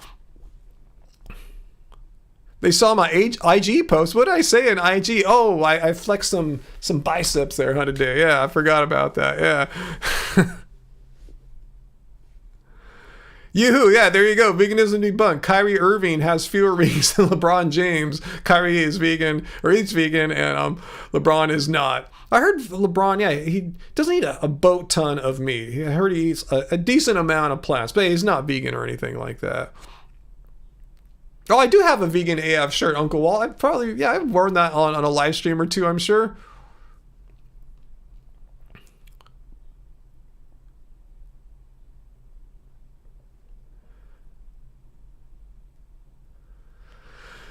Let's see. Yeah, Djokovic is plant-based. However, I've heard some ethical comments come from Djokovic from time to time. And I remember I made a video on him years ago, like 2015 or 16. And he had some, I think, fish and stuff on his Instagram food posts. But from what I recall, there's not been much or any of that lately. So I don't know, maybe he's gone like ethical vegan now. I'm not sure. But either way, and even that most hateful anti-vegans have to agree that you're not going to find Djokovic eating like animals, other than maybe the occasional fish or something like that on Instagram, which again I haven't seen in years. And he just won Wimbledon, by the way. Just mentioned that two heavily plant-eating gentlemen played in the Wimbledon finals. Okay, Henny, thanks for sharing that. I was not aware of that. Silent Hero, that's a good point. I'm not sure what you're responding to, but yeah, once you kill an animal, it's not like it can grow back. As opposed to like the kale and chard I have grown here. I'm growing chard right now, and yeah, it grows back. I cut some off or pull some off, and like magic, it grows back. Try doing that with an animal's leg, huh?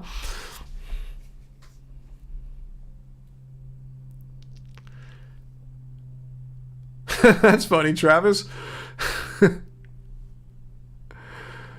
Pooh is back, like Backstreet Boys. Awesome.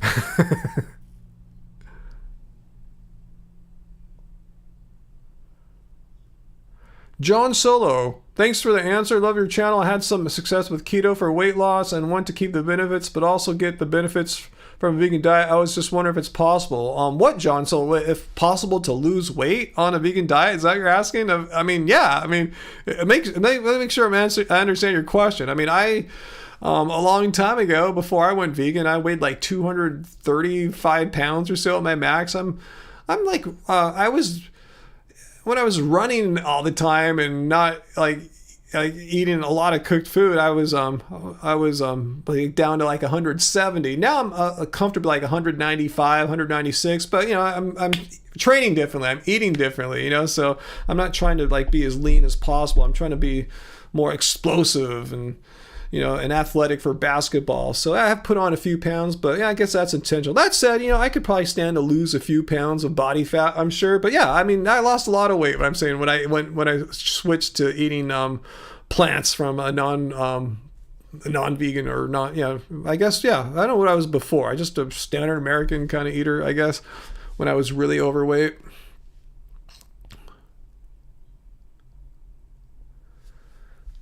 Okay, Dr. Barry, no, I didn't see Bob Hill earlier when he asked if meds are vegan, and he said he takes no vaccines or medications. Wasn't really trying to debunk veganism, though.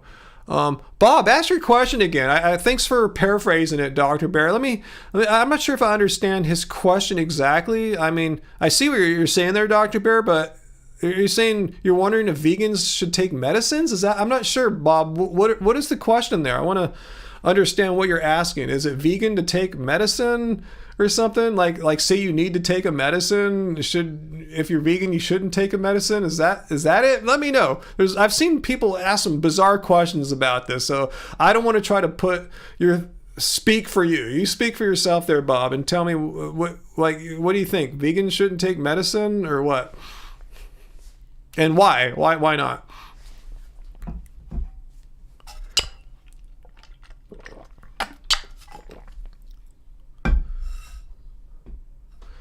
So Bill lost 100 pounds in 7 months. I think I remember you telling that on a recent live stream, Bill. Wow, that's amazing. I know one of our moderators, not here tonight, Tracy the vegan, she lost a considerable amount of weight. I forgot, it was like 70 pounds, and she didn't do anything special other than eat like how we eat. She had her Keep It Carb Baby book and, just some mild exercise, like some running, nothing crazy, not like marathons or anything like that. Just not even intentionally trying to lose weight. It just happened naturally for Tracy, like it did for me, just by eating better and getting some basic exercise.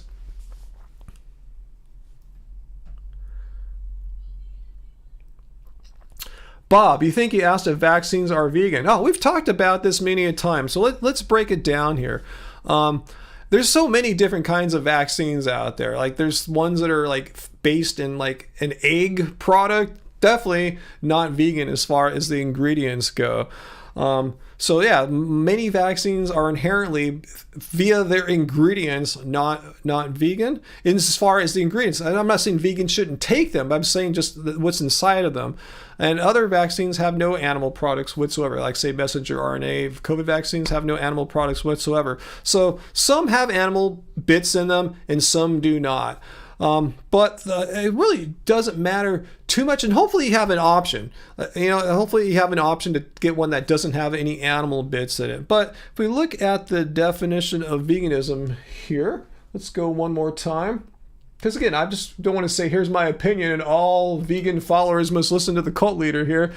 A philosophy and way of living which seeks to exclude, as far as possible and practicable, all forms of exploitation and cruelty to animals. So if you need to take a life-saving medication and you can't find a non-vegan ingredient one, like say the ingredient, if there's some animal bits in it, veganism isn't saying you should die just because you can't find an acceptable medication. In fact, if you scroll down further on the Vegan Society page here, medicine.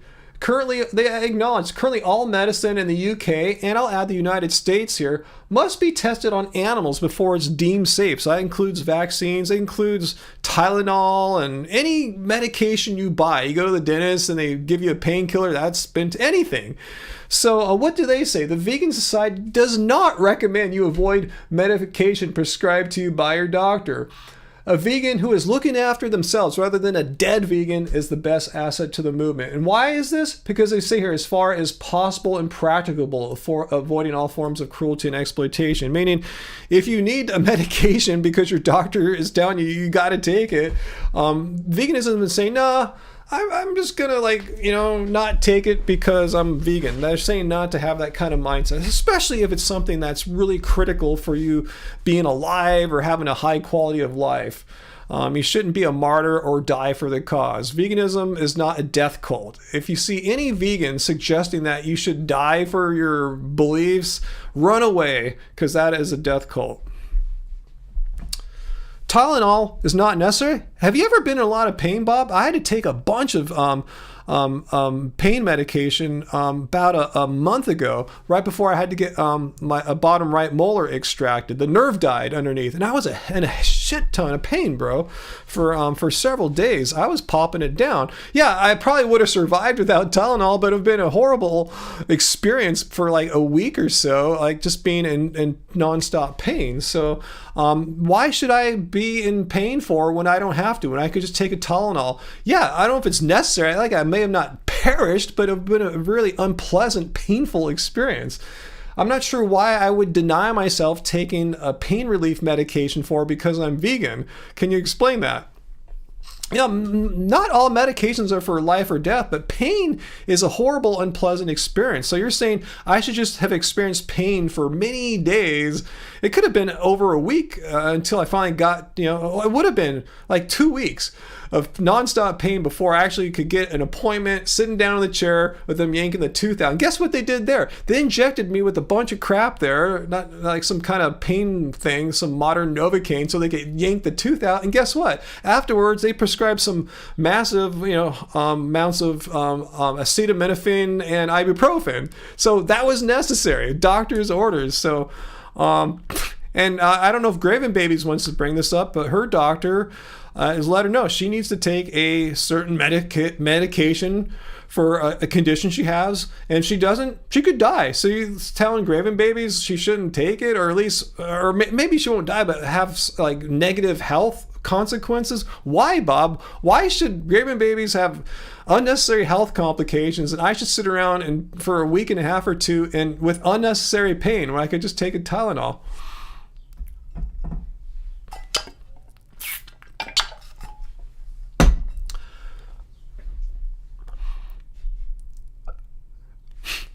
Bob, as far as possible and practicable, do you understand what that means? As far as possible and practical, I have no control that the government of my country has done testing on animals in decades past. In my case, for like acetaminophen and Tylenol, I have no control over that, and it's not a perfect world, So you're saying I should just suffer? I should just sit there in pain because there was some animal testing, and I should just have a miserable existence until I get my tooth extracted like 2 weeks later. But every other person, non-vegan, can pop all the medicine they want. But since I'm vegan, I have to sit there in pain, not be able to do any work, not do anything, just sit there and as a miserable person, just kind of waiting for time to go by. That's what you're suggesting, Bob, just because I'm vegan. As far as possible and practical, again, why are you speaking for vegans when there's the Vegan Society who's had this definition since the 1940s, and they say very, really clearly here that the Vegan Society does not recommend you avoid medication prescribed by your doctor. What you can do is ask your general practitioner or pharmacist to provide you, if possible, with a medication that does not contain animal products, such as gelatin or lactose. So they're not saying to die for the cause. They're saying the very opposite. Don't die for the cause. Hey, Angie, YOLO, the YOLO Tiger. Who was it that said the YOLO Tiger thing? Was that Farmed and Dangerous last week? That was pretty friggin' funny. So it's Angie saying here. And Angie points out, like I said, the active ingredients in these over-the-counter painkillers are vegan. There's no animal products in acetaminophen or anything like that. But even though they're completely vegan as far as their ingredients go, Bob wanted me to sit around for a week and a half or two in nonstop pain because I'm vegan. Why? Why is that as far as possible and practicable? That's not practicable for me to sit around that amount of time in constant pain.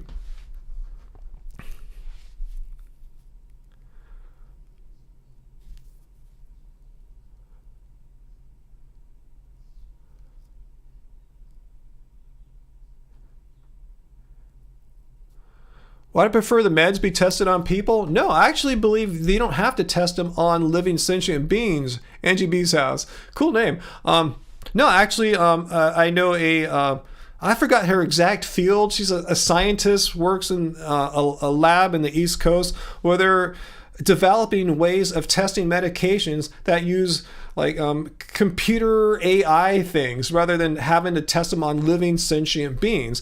And I know like the Physicians Committee for Responsible Medicine is actually a lobbyist group in Washington, and they are, as far as I understand, trying to fight for change on these like useless animal tests that are required by the FDA. So there needs to be like, these things were set in place decades ago, before AI, before veganism. These are antiquated laws, antiquated practices. They don't need to exist in 2022 is the point.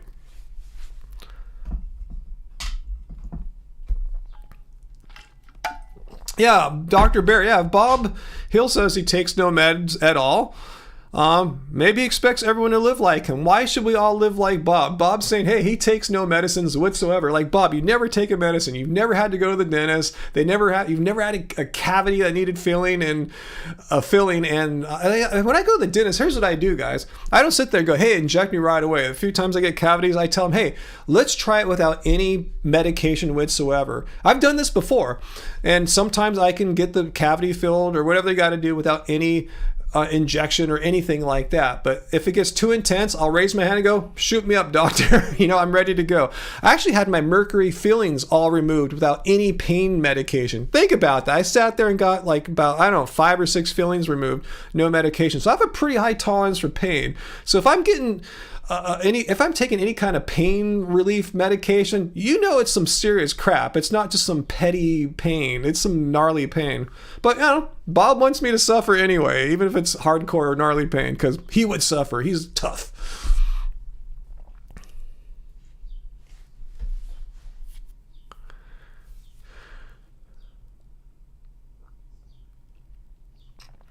Yeah, see, Steven, the cosmetic industry, 1940s. That's what I'm talking about. These are antiquated systems here. They need to be updated for the 21st century. We have computers now. We have modeling. We have AI. We have all sorts of tools available to us now.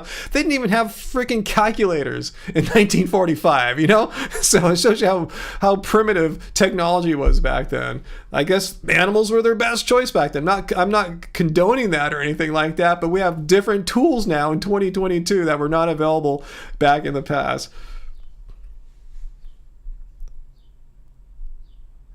Yeah, Eddie. Yeah, migraines don't go away if you're vegan. Who is suggesting that?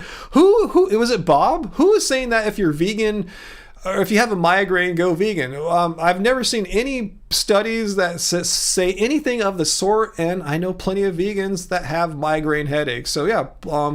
If it worked for you, awesome. If you happen to have been able to make migraines go away on a vegan diet, that's cool. That's the test case of one, a sample size of one. That is not science. That's sharing your personal experience, but there's no science I've seen anywhere suggesting that plant-based diets will make your migraines go away, because I just know that's false because I know so many vegans have migraines.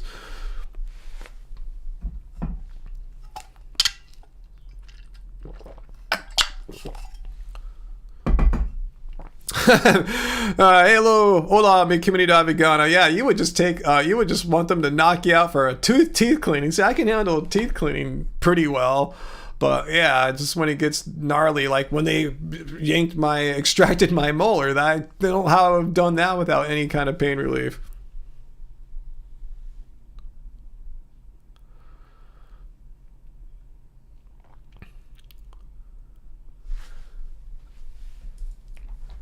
Hang on 1 second here, guys.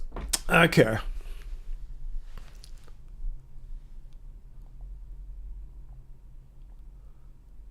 So Graven Babe's saying she takes pain medication. Give them all to me. I like the drugs, but the drugs don't like me. Bob is saying as long as it's vegan. Well, how do you know if she has an option? I know she's talked about this before, how she's asked for vegan options. I forgot what the answer was, but then you could all say, well, they were tested on animals. Well, all medicines were. Again, veganism isn't a philosophy which seeks to exclude as far as possible and practical all medicines. No, we're trying to avoid all forms of cruelty to animals as far as possible and practicable. It's not practicable for us to suffer needlessly with pain, with worsening our health issues that the medicines are for.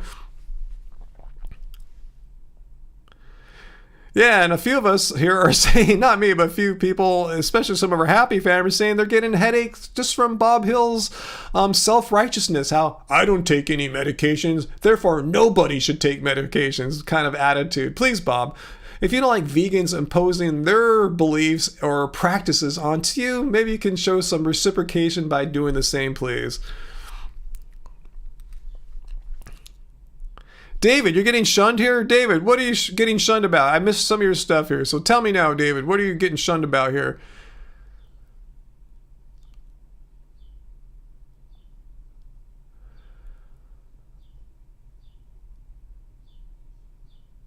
Okay, yeah, I missed that. Thanks, Farmed and Dangerous. You're talking about David's share too. David, I missed some of your stuff, so maybe you could ask it again, and I will now have put you on in my mind on high alert to keep an eye open for your comments here. So yeah, please let me know what you want to say here about veganism.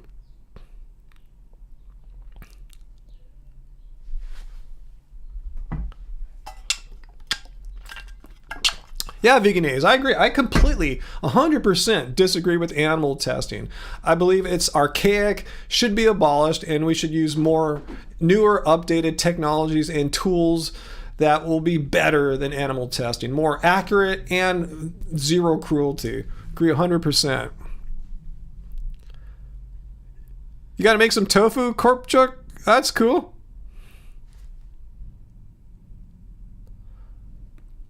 Oh, Bob Hill. Not all meds are for saving your life.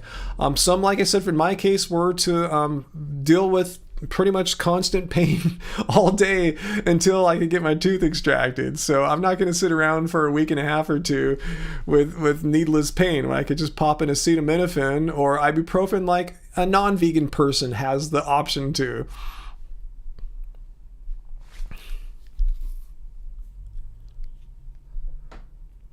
Eddie, have I tried Nice Guys 100% vegan fast food? What's Nice Guys? That rings a bell. Is that like a chain of some kind? But no, I haven't tried it. Please let me know.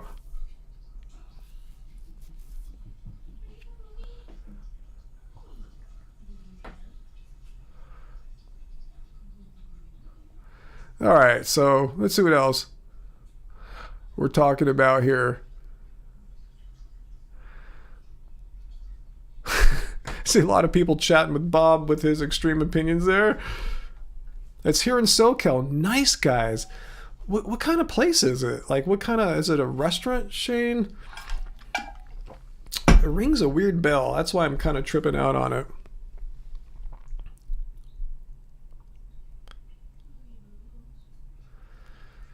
Which that Chris McGowan, I don't know if vegans cause no harm. I think that's impossible. You know, there's always gonna be some harm in life, but you know, it's, if you want to look at it as a reduction kind of harm thing, you know, the vegans are on the right path for that. Yeah, Dr. Berry, that's a good question for Bob. What good does it do for me to refuse pain medication for the week and a half or two I was waiting for the extraction, and for the several days of the and after the extraction, right? The doctor said, here's what you need to take. What good would it be for me to sit around in misery for that amount of time? Over-the-counter pain medicine is made from vegan ingredients. Yeah, considering all the ingredients are perfectly vegan compatible. It was just the archaic animal testing done decades ago. Yeah, the animal testing happened a long time ago. Refusing meds would save exactly 0 animals. Good point. It would have 0 impact on harm and cruelty. Hey, Atomic Vegan, thank you for, opened up the, what's that called? The bowl, the donation bowl for the cult members here to donate your weekly dues to the cult leader here. Thank you. Thank you, AJ. Much appreciated.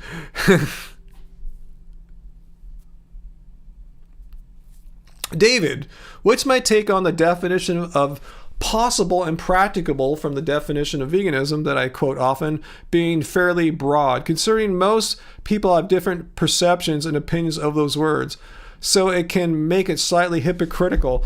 Well, that's a fair question. That's a really good question. I guess let's look at it on this case. Since we're talking about meds, like as far as possible and practicable, like what good would it be for me to not take pain medication for a week or two as I'm waiting a tooth extraction? Like how, like that's not practicable. It might be possible. I could sit around in misery, I guess, for a week or two and get no work done and endanger my livelihood. And then let's say, like, you know, I had a real job where I had to show up to an office place and be expected to perform, David.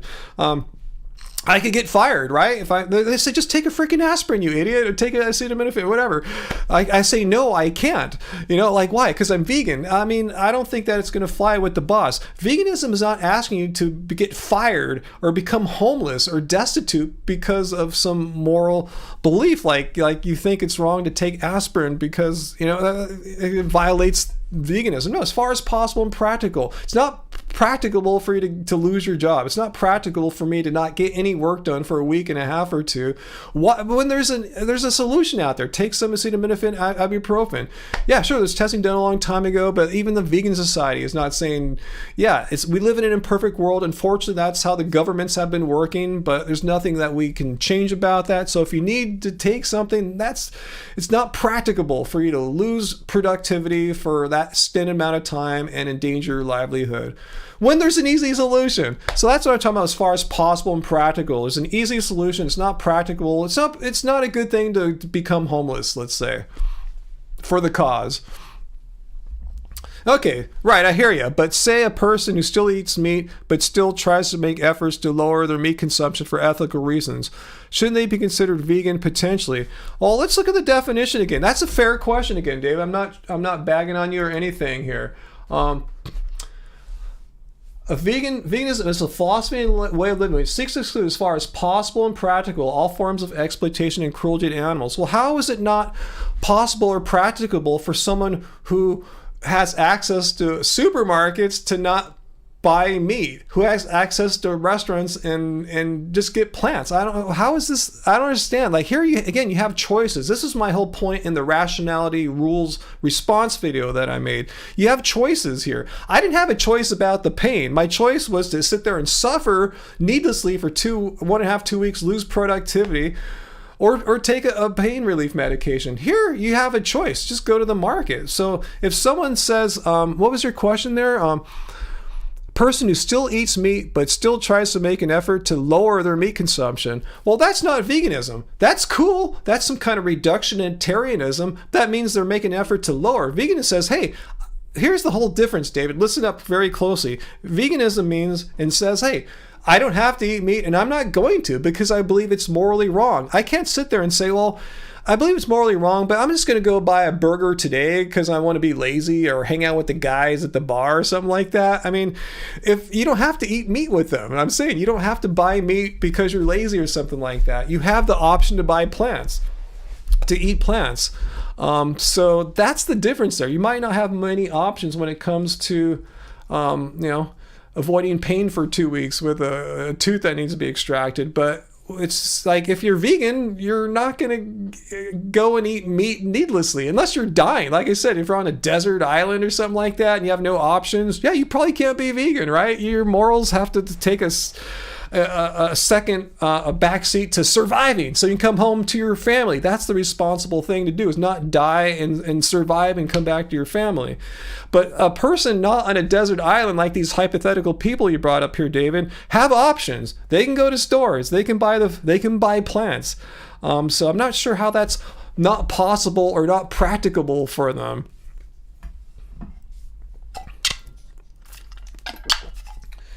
Well, David, it all comes down, do you have options? That's what the possible and practicable means. Do you have options? Do these people have options? If they have no options, then you have a great point, David. I'll agree 100%. But if someone says, I live in a society that's functioning fine and I have food options, I believe it's wrong to harm animals, but I'm going to choose to harm them, that goes against what veganism, because it says only under bizarre circumstances of, like, say, where it's not possible to be vegan, then okay, do what you got to do to survive. But this is not a matter of survival. Just someone saying, hey, I want to reduce my meat consumption, which I applaud. That's awesome. For whatever reasons, for ethical reasons, health, environmental, whatever. That's totally cool. I'm not bagging on that at all. So just, don't think that in case you're thinking that. But that's not veganism. That's another philosophy. Reductionitarianism or something like that. Plant-based even, maybe. Veganism, we don't... Someone that's trying to get over a disease that's caused by meat. A lot of people reduce meat for some non-ethical reason. Yeah, people reduce meat for all sorts of non-ethical reasons. So anyway, if you truly believe it's wrong to harm animals, why would you intentionally choose a hamburger when you could not eat a hamburger and eat something else? That's the difference there, David. You have a choice. If you're in pain, you don't have a choice.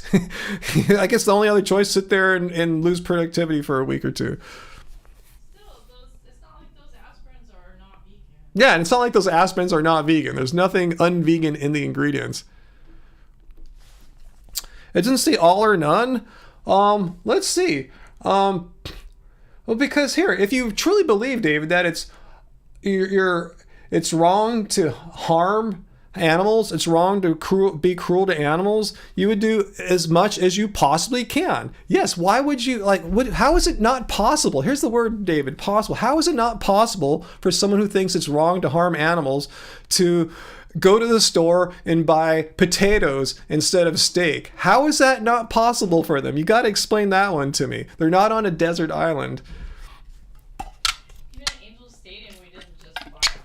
Yeah, here's a good point. Yeah, we went to Angel Stadium last night. Baseball, Major League Baseball. They don't have anything vegan there except for Cracker Jacks, peanuts, and pretzels. And those are all kind of gross. We just ate a bunch of stuff. We had a big plate of pasta to fill us up before we went. We made it here at home.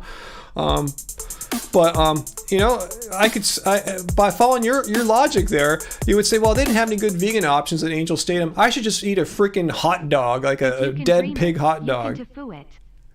I'll get to your thing there, farmed and dangerous. But no, I did what any rational vegan would have done. I would have either, if I was starving, I would have had pretzels, Cracker Jacks, and peanuts. Or what I did, ate at home, had a huge meal beforehand. But by David's logic, well, they didn't have anything good there, so you might as well just get a hot dog. Like, no, just eat a freaking pretzel. A pretzel is not going to kill animals. A hot dog is a dead animal. What's that there, farmed and dangerous?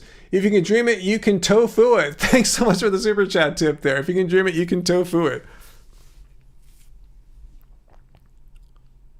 Well, Peter, Scott Derrick or Scott Jurek? Is that who you're talking about? The ultra runner, right?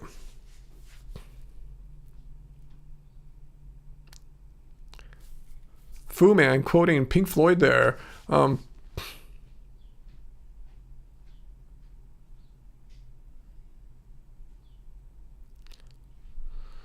Yeah, Angie B's house here. Yeah, Bob Hill's very fortunate. He's very in a privileged position where he doesn't have any kind of pain issues, unlike some of us have chronically, or in my case, in a short term, several weeks kind of time frame. Be grateful, Bob, but don't just because you have a certain situation, you can't expect everyone to do it as you do. If so, vegans should be able to expect the same thing, right?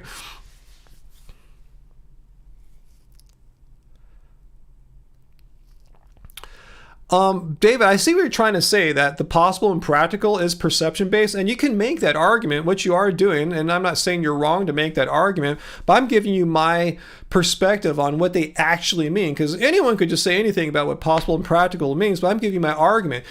Is it possible for you to be vegan? Yes, that's what they mean. Is it possible for you to go to the store and buy plants instead of hamburgers? Yes. Then if you're vegan, why would you buy hamburgers? There's nothing preventing you. If you're on a desert island and all you're left with are some fish, it's not possible to be vegan. That's what they're talking about. Is it possible? So your hypothetical persons, David, that want to reduce their meat, awesome. Is it possible for them to buy plants? Yes, then they should buy plants as far as possible and practical. What is impossible for these people as far as buying plants? There's nothing. There's no impossible. That's what I'm saying. You're trying to make it sound like it's an ambiguous phrase, and that's your argument, and I disagree with it. I think it's very precise if you actually analyze what they mean by possible and practicable. It's extremely possible for your reductionitarianists to be vegan in their diets, at least. I don't know about in their minds, but diets-wise, if they have options. It's possible for them to buy plants? Yes, then they can be vegan, at least follow a vegan diet. I don't see any ambiguity there. How is it not possible for them to buy plants, David? That's what you have to explain. If you're saying that possible and practical wording is ambiguous, tell me what's impossible or not possible about these reductionitarians buying plants instead of meat. The only thing I see is desire. They don't truly have the desire to be vegan, and that's fine. They can be reductionitarians, but they're not vegans because they're intentionally choosing to buy foods that are not vegan when there's vegan possible options. It's not impossible to be vegan. I hope I'm making my point clear here. Yeah, we can totally agree to disagree, but I think I don't see how you have to argue the lack of possibility. You have to deny that it's they can't buy plants. That's the whole point. You haven't made the argument. That's what it means as far as possible and practicable.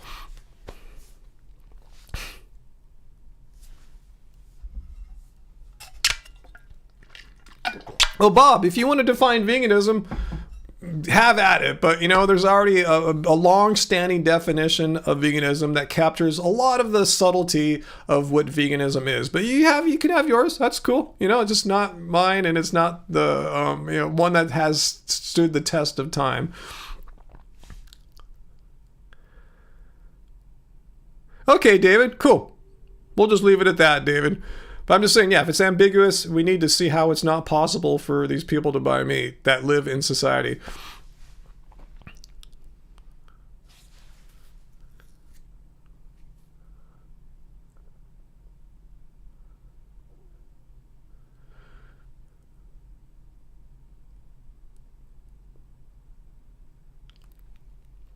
No, your definition is very subjective too, Bob. I don't think it's that subjective. I just described how it's very literal. I mean, possible. That's, do you understand what possible means? It's the opposite of impossible. We know what that's a very binary thing. Black and white. It's not that subjective. It's very objective. Is something possible or impossible? Do you understand that? Is it possible for you to buy plants? No. Okay, then it's impossible. Okay, then you might not be able to be vegan. As far as possible and practicable, can you buy plants? Yes, then you can be vegan. It's pretty easy. Just it makes logical sense.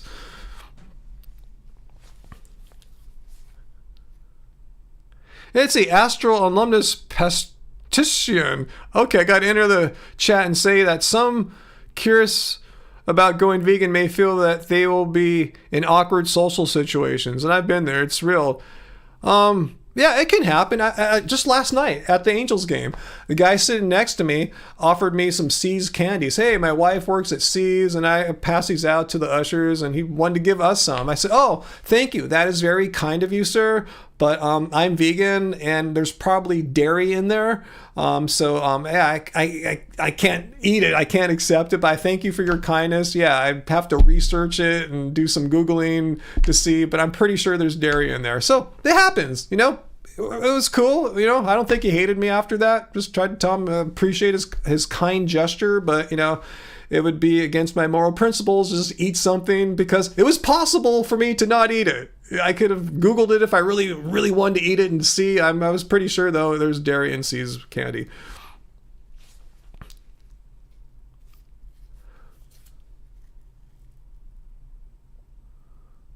Yeah, farm. I keep saying that. I'm sorry, farm to dangerous. Yeah, I'm with you. I care about the welfare and safety of and happiness of animals above any awkwardness. It's like, the least I could do for the animals there last night was, create a slightly awkward but polite situation, and not worry about that.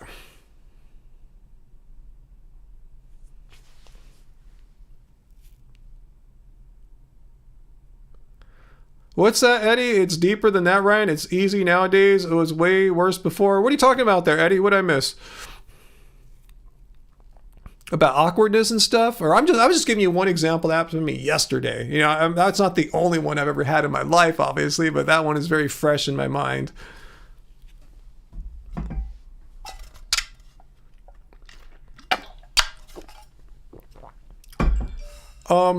Yoo-hoo, I had Stephen King Dead Zone power and I touched an animal and saw it was going to harm others? No! Like, how do you know that your vision that you got from the Dead Zone touch power was an accurate one? It could just be some delusion or something like that. That would be horrible. Like, say you had the knowledge that a human was going to cause harm. Would that give you the right to kill that human? Again, what if your vision was some evil thing from a demon or some hallucination or something like that? You can't trust it. That's no justification. Tell the judge, oh, I killed the guy or the animal because I have this dead zone power where I touch things and I can see if it's going to do harm to someone. So I killed it so it wouldn't harm. Like, that's not going to fly. You're going to jail for murder.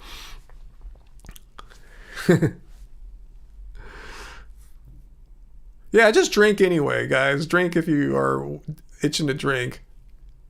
See, Stevens, vegans, if you're truly vegan, if you truly believe it's wrong, it's wrong to harm and exploit animals needlessly. Yeah, C. Stevens of vegans would not meet if if they would not eat meat if there were options, as you're saying, if you had options to eat meat or not meat, of course a vegan is gonna not eat the meat. I mean, it's a no-brainer, slam dunk definition thing.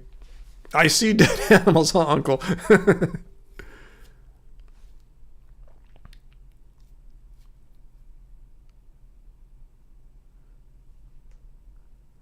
What's at NGB's house? Joey from Plant Based Dads has an awkward situation when the hospital offered him chicken broth despite him telling everyone he's vegan. Yeah, that's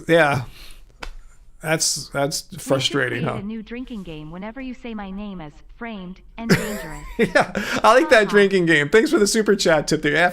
If I say farmed and dangerous, if I say framed in any way, drink, guys. All right. So yeah, we have a new drinking game to add when I say the definition of veganism, when we show the position of the Academy of Nutrition and Dietetics or the other various health organizations around the world, and if I say poop, or if I say framed and dangerous, or just framed even. So we have a new drinking thing.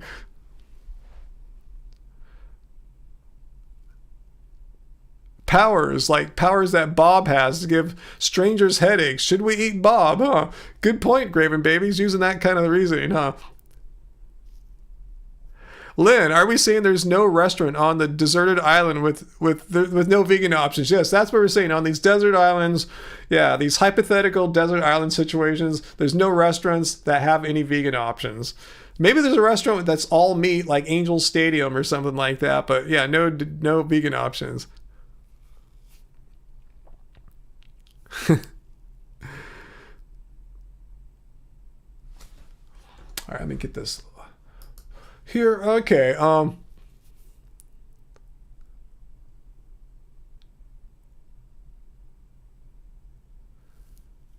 What's that, David? But this is my point. The perceptions, the difference of opinions of even vegans themselves. Are we going back to the possible and practicable? Well, yeah. I mean, things like that are subject to different interpretations. I gave you mine, and I think I gave you a very consistent, solid argument as to why I believe as I do about what possible and practical means. On desert island, not possible. No vegan options in the restaurants there. In civilization, your reducitarian friends have options. It is possible for them to buy plants. It's not impossible. Possible has a very clear, precise meaning. It's the opposite of impossible. Look it up. Yep, on desert island, be no employees, probably no electricity or gas or anything to make food or anything like that. Ex-King Philly, yeah, if you're on desert island, try your best. Yeah, I'm not saying you have to start eating barbaric meat right off the bat or anything like that, but yeah, shake a tree, get some coconuts. Yeah, try everything you can first, before you have to like eat a fish or something like that to survive on a desert island. Oh, I just responded to others, David. Okay, cool. Awesome. Let's see here. Mi Comunidad Vegana lives in a remote area in Oaxaca, Mexico. I live in a town with zero vegan options, guys. Zero vegan options for food. I just don't go to the restaurants. If I must, I'll just have a few drinks. There you go. See? Even in a place with zero vegan options, we have a person who can be vegan. Why? Because it's possible. Yeah, the restaurants, it might not be quite so possible, but he still has options. He has markets he can go to and get food there. So even in a more remote area without obvious vegan options, he has options. It's not impossible for him to be vegan. Well, the practicable, Bob, goes back to the medicine point. Is it really practicable for me to suffer needlessly for a week and a half or two, lose pretty much all productivity when I just could take some acetaminophen? Like, again, no animals are being harmed, tested decades ago. Well, how is that practicable? And for others who are, I said, not as fortunate I am to work at home, but, I have, jobs to go to. How is that practicable for them to basically be unable to work for a week and a half or two, lose their employment, possibly? How is that practicable? Veganism does not ask you to become unemployed or lose pay because you don't want to take an aspirin. That's ridiculous. That's what I mean by practical. These things are not practicable.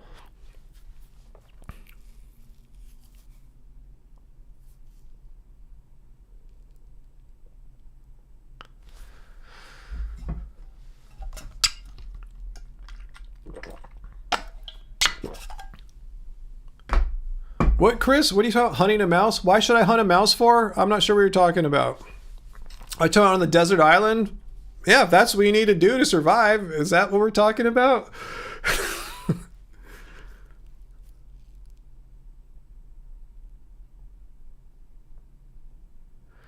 Joseph, I'm sure some people would call me non-vegan, as I would call myself vegan, giving yourself room to make the mistakes of cross-contamination or eating something you thought was vegan when you weren't. You're vegan. You're doing as much as you possibly can. You tell them you're vegan, and if they bring your food, you don't see anything that looks suspicious. Who knows if there's any cross-contamination or not, but you're doing as much as you possibly can. It's not practicable for you to go into the kitchen of a restaurant, which probably is illegal, and watch them prepare your food every step by step. That's not practicable. You're doing the best you can.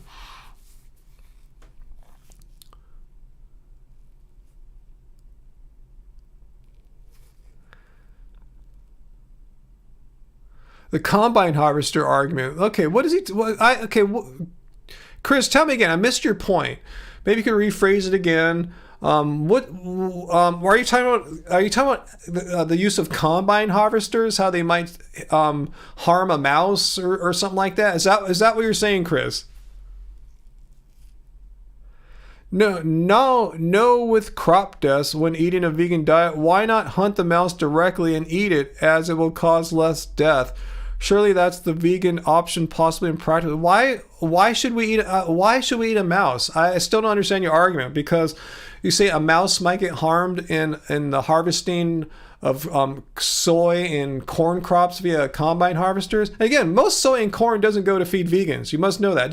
Most soy and corn harvested doesn't even go to feed human beings. Most soy and corn harvested on planet Earth goes to feed livestock.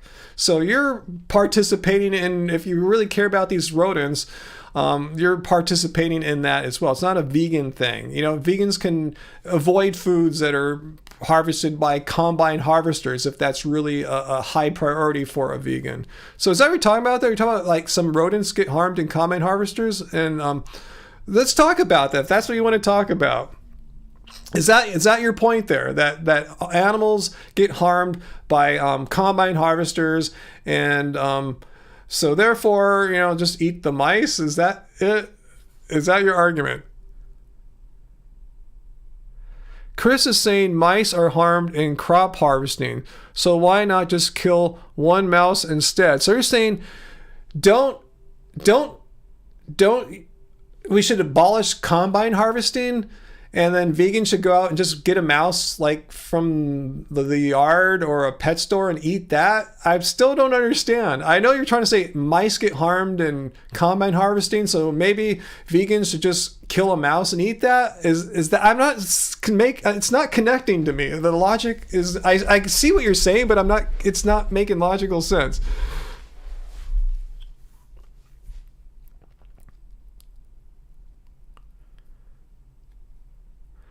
Yoo-hoo. No, I don't think possible and practical means not going to restaurants because there's a slight chance of cross-contamination. I don't think they're saying avoid restaurants. That's my personal opinion on that interpretation. But let's talk about crop deaths. That seems to be an issue tonight. So let's go take a look at some crop death information here. Yeah, there has been, I've showed this many times, some mathematical models constructed. Here are some of the formulas, assumptions, sources of their data, often from like USDA data, to calculate how, like, people say, well, crop deaths though. Well, okay, crop deaths though. So what? How many animals actually do get harmed in the production, say, of 1 million calories of an 8 food category? So if your true concern is to harm as few animals as possible, both the animals that get slaughtered in slaughterhouses and the animals that may or may not get harmed by like combine harvesters or trucks or what have you, well, you have no choice other than to be vegan here.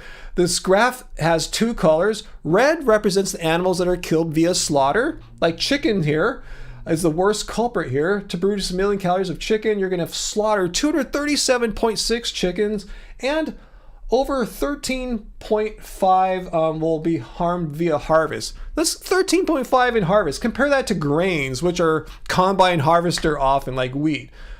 1.65. And you notice how there's 0 red. No animals are slaughtered. 1.65 animals are harmed for grains. But again, 13 for chicken. So if you're truly concerned about the least amount of harm that's practical and possible in modern agricultural methods of these giant monocrops or whatever, you'd have no choice other than to eat plants. Fruits, again, 1.73. Let's look at beef here. 27 animals are harmed in the production of 1 million calories of beef. Again, let's look at vegetables. 2.5. Fruits, less than 2. So this is the crop death argument laid bare and exposed for you. If your true concern is to have the least amount of harm possible in crop deaths, you would have no choice other than to eat these lowest 3 plants on the charts here: vegetables, fruits, and grains. All other things, be it milk, pork, beef, eggs, and chicken, have far more deaths from harvest, and obviously there's going to be the animals killed in the slaughter as well. So more reason to be vegan. So that's why I love the crop death argument, because it falls upon itself. Yeah, nothing is perfect in this world. We can't have 0 harm, but that's not what veganism is. Veganism, again, is not 0 harm. Let's look at the definition. There's no mention in here of 0 harm or harming the least amount of animals possible, against cruelty and exploitation of animals. And when you are eating chicken, beef, pork, eggs, there's cruelty and exploitation to those animals. Plus, you are harming way more animals than animals get harmed in the production of vegetables, fruits, and grains. So I think I've made my point here. Have a drink. We saw a bunch of graphs there that we like to drink from. Yeah, Dr. Bear, yeah, why do anti-vegans have this bizarre fantasy that rodents and rabbits, when they see and hear a loud, giant, noisy combine harvester or harvesters coming at them, they just kind of sit there and go, whoa, what is that? I'm just going to sit here and chill. Have you ever tried to touch a squirrel? Well, maybe squirrels have been domesticated. They especially if they get fed by humans. Have you ever tried to touch a rodent in the wild, a rabbit in the wild? Have you ever tried that? If you're just talking, they'll run away. Imagine a combine harvester, infinitely more large and noisy.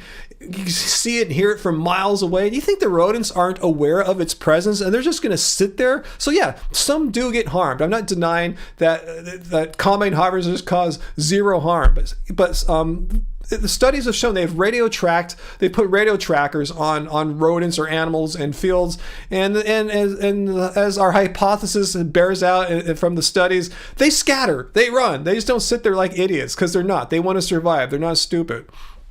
So yeah, the combine harvester argument is just complete fantasy of anti-vegans. Uncle, aren't I getting hungry yet? Yes, I am getting hungry, Uncle. I spent a lot of energy correcting anti-vegan arguments. Yes, I have been. I thought there's one more thing I wanted to say about the combine harvester argument, though. Oh yeah, the foods that are primarily grown via these giant agribusiness methods, soy and corn, like I said, aren't fed to vegans or humans. They're fed to animals, livestock feed. So more reason, if you want to have the reduction in harm, you're killing the animals in the slaughter, and you're killing all these animals combine harvester stuff, you might as well just eat the vegetables, fruits, and grains directly and not kill animals. Deaf mice, though, huh? Graph. But the deaf mice, though, those mice are just so deaf, they just sit there and don't run when a giant noisy machine is coming at them. You know how ridiculous and absurd that notion is, that they think the vast majority of mice are stupid. Like you can't even touch one. Like I said, you can't even touch a mice personally on your, but they're just going to sit there and take it from a giant combine harvester. Ridiculous and absurd. Combine harvesters, though, you got it. I have the patience of a saint. Thanks, Jen Marie. But I guess it brings me some pleasure to dispel these myths, these anti-vegan fantasies of the crop deaths thing. I'm not denying there's no crop deaths. I'm not denying that there's crop deaths involved. Again, as this the graph shows, there are crop deaths. But again, look what's at the bottom and look at the top. There's way fewer crop deaths from fruits, grains, and vegetables than any other category which involves animal products. Yeah, maybe we can make this a 3-hour live stream. Where are we up to right now? Oh, 2 hours and 12 minutes. Yeah, maybe so, Eddie. I don't know.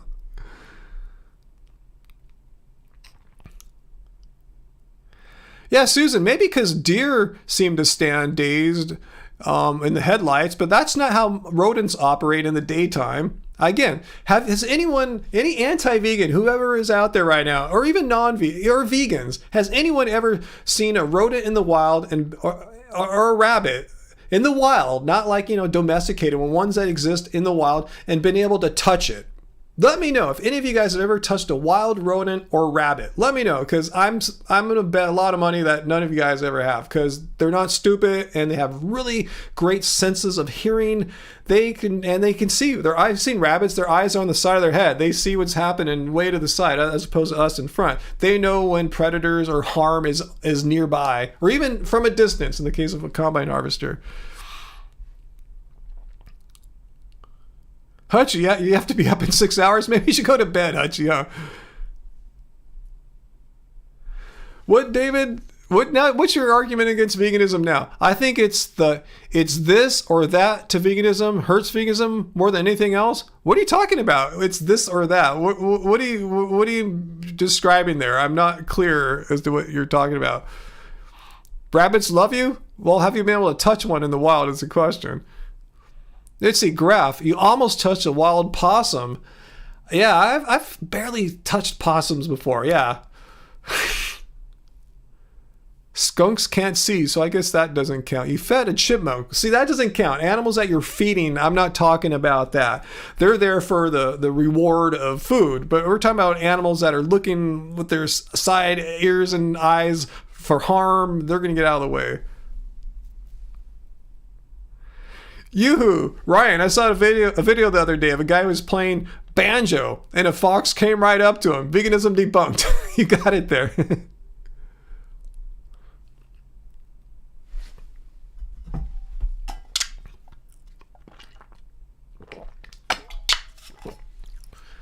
Chris, I see you're how many times did you use the word harm tonight, Chris? Again, let's go back to the definition of veganism. I'm not denying vegans cause zero harm, but look who's causing the least amount of harm. If you're eating just vegetables, fruits, and grains, look at these gold numbers here. Look at how fewer animals are being harmed compared to, like, say, beef. 27 animals are killed when you eat to produce 1 million calories of beef. 27.4, but grains 1.65. So we're not denying there's zero harm. And again, look at the definition of veganism. They're not saying veganism is about zero harm or reducing harm. We're against cruelty. Veganism is against cruelty and exploitation to animals. So you're kind of redefining veganism as this zero harm perfection kind of movement, which has been no part of the definition of veganism ever, unless I see it sometimes from anti-vegans who like to feel it's their duty to define veganism, while veganism has had a perfectly fine, acceptable definition since the 1940s, and even back then they didn't use the word harm or introduce concepts of harm or reducing harm or zero harm.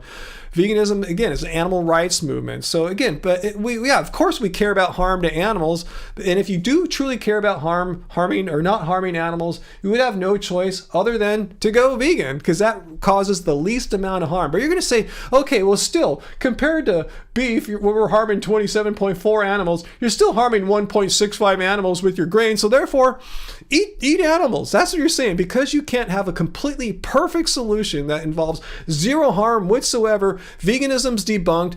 Eat mice. That's your argument. That is it in a nutshell. And correct me if I'm wrong. That is the logical argument that you've been implying with your line of questioning here. Anyway.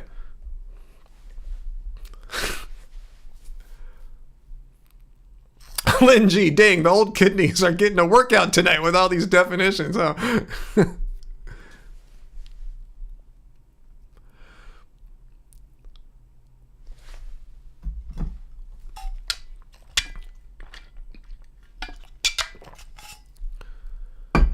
Bob, what do you mean? Do you believe veganism should remain an honor system, or should we develop regular testing to confirm someone hasn't been eating? What do you mean? It's something you believe in. It's not for others. It's like it's like, why don't I murder people? I don't want to, it's like just because I don't want to. Why don't I rape people? Because I don't want to. I'm not doing it saying, look at Ryan, he's so cool, he doesn't rape people. I'm not doing it for others. I don't do those things because I don't want to do those things. I don't want to harm animals. I don't choose animal products. I'm not on a desert island. I can choose plant products. So it's nothing to confirm. It's just something I do. It's for me. I don't know why we need to check people on that. Hey, let's just check to see if he's been murdering or raping people. Is that the kind? I don't understand. It's just something we do. Why does it need to be verified if someone's vegan or not?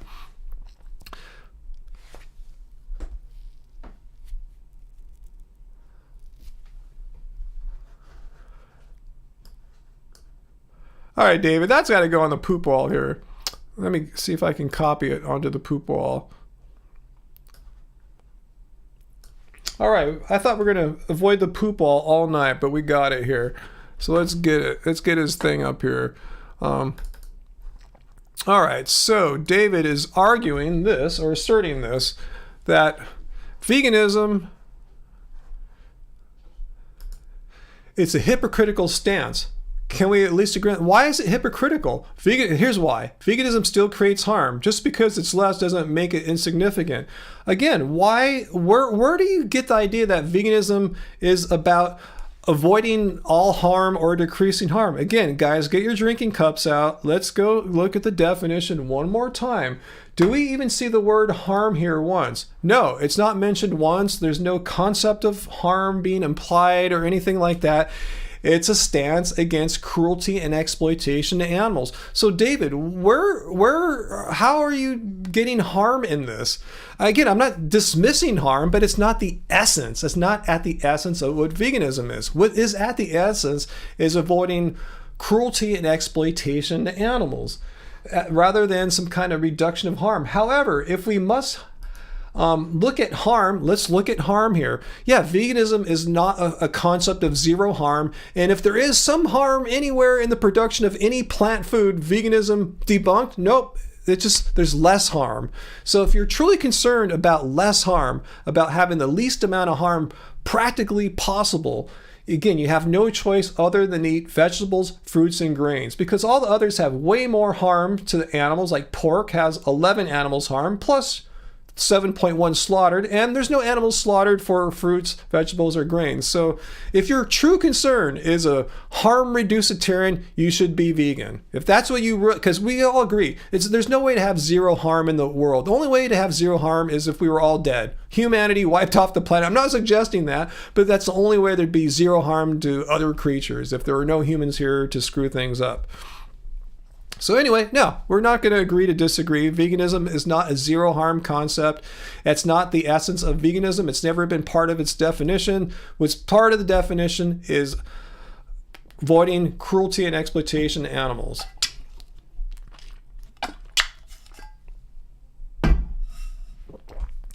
What is hypocritical? How is it hypocritical, Bob? How is it hypocritical when the definition has nothing to say about harm reducitarian? What you guys are doing here is the nirvana fallacy, the appeal to futility fallacy. The nirvana fallacy is basically, hey, the solution that you're proposing, you vegans are proposing, is not perfect. Some animals will still get harmed, so therefore, screw it. Your idea is hypocritical and debunked and null and void. No. It's just not a perfect solution. But it doesn't mean the solution is invalid. It means it's extremely effective, as we can see here so clearly. It's extremely effective, as the gold numbers or the gold parts of these graphs show. But it's not perfect. So it doesn't mean you throw it out because it's not perfect. It means you adopt it because it's the best option possible if you're a reducitarian of harm person. What's my bias, David? What's my bias? I'm just following what the definition of veganism is. It's not a veganism. Here's your David's definition of veganism. Veganism is a philosophy and way of living which seeks to reduce the most amount of harm practically possible. Or maybe let's make it even stronger. He seems to be saying veganism is a philosophy and way of living which tries to achieve zero harm. And if there is some harm anywhere in the production of agricultural products, plant agricultural products, veganism is debunked. That's basically what you're saying.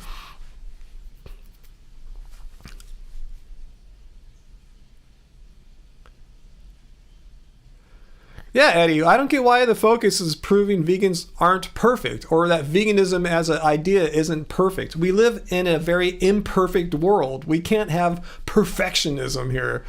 If you're demanding perfectionism, you're automatically going to like say veganism is wrong because there is no perfectionism in this world.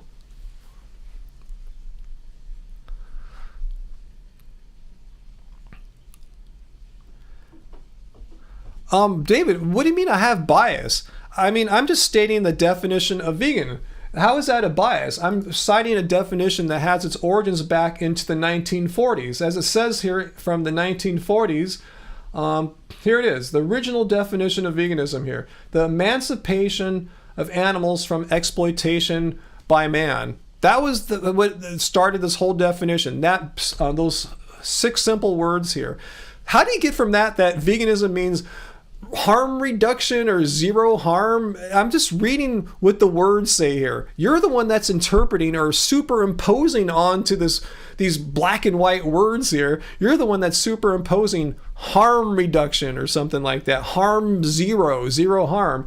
That's your bias. You're trying to amend the definition of veganism, and you can do that. You're free to do that, but that's not the definition of veganism. It's David Scher's definition of veganism, and I'm going to stick with the definition that's been around for 70 years basically. It's against man exploiting animals. It's simple as that. I don't know why that is so difficult for so many people to understand. Veganism is not perfection, zero harm. It's against humans exploiting animals. Do you understand that very fine and simple to understand distinction there?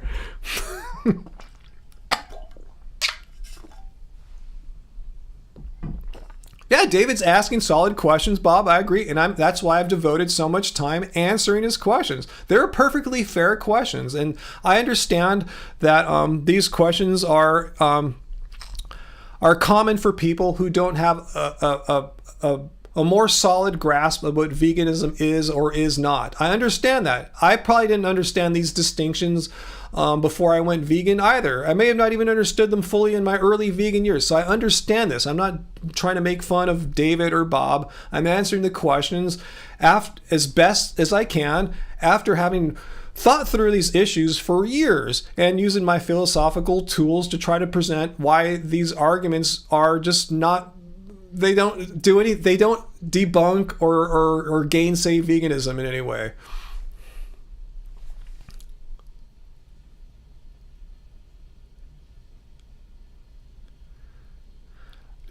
Ryan, I'm not saying you have to be perfect. I'm saying it would be wise to acknowledge that we harm animals. I said that. I said the only way for a person to not harm animals would be to be dead.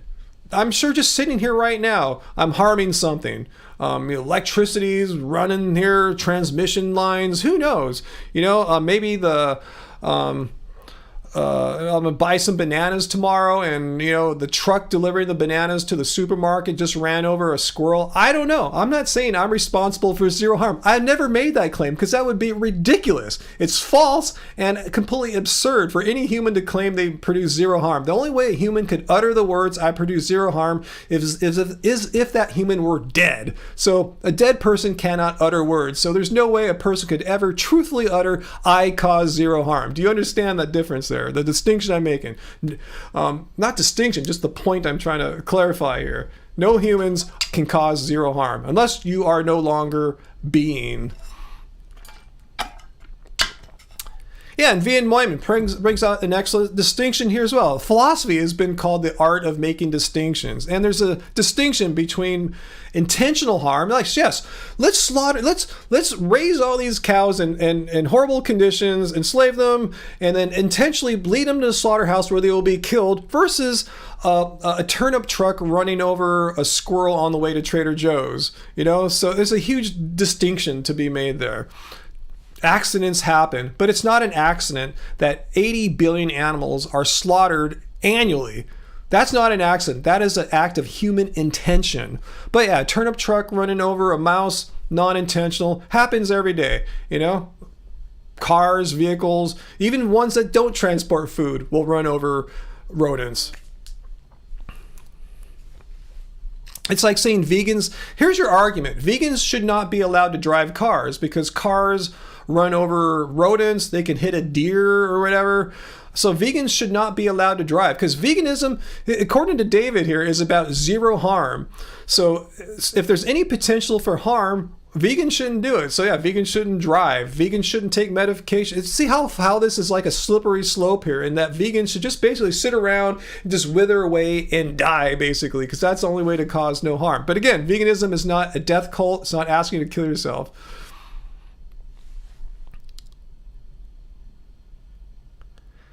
Am I counting plant casualties? Well, are you trying to say there's that plants have the same or a similar kind of right to life as a cow does? Are you saying like a piece of kale has the same right to life as a cow? Is that what you're saying? You're putting them on pretty much equal right to life things. Is that what you're saying? A kale and a cow, pretty much kind of the same. Blade of grass. How about a blade of grass and a cow? Are you putting a blade of grass and a cow on the same kind of like comparable life value there?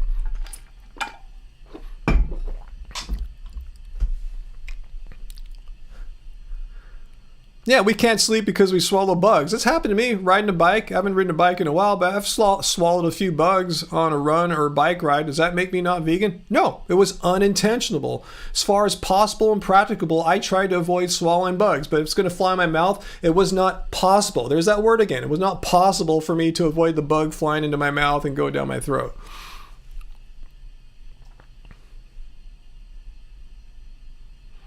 Yeah, Dr. Bears, I have a right to life, its capacity to suffer. I haven't even got to that point, Dr. Bears. Thank you for clarifying that. I was just asking, is that the comparable thing? A blade of grass and a cow? Because, yeah, as you point out, the reason why I'm trying to see if they're saying they're pretty much on the same thing. So you're saying a blade of grass has the same or a similar capacity to suffer as a pig or a cow. Is that what they're arguing here? Is that the point they're trying to make? That a blade of grass and a cow, basically indistinguishable. They have the same capacity to suffer. Even though one has a central nervous system, brain, and the other is a blade of grass.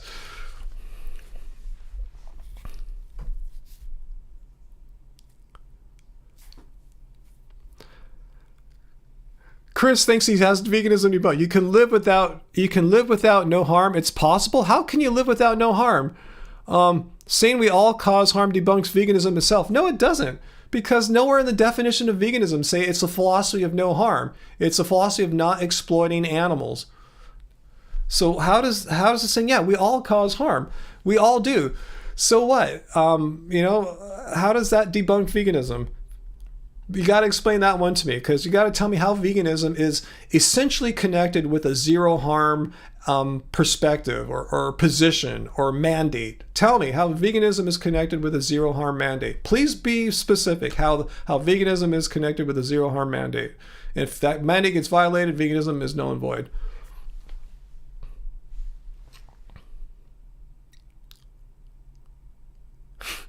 Hey, Dre Starman, Ryan ate a bug in his sleep. I might have veganism debunked, right?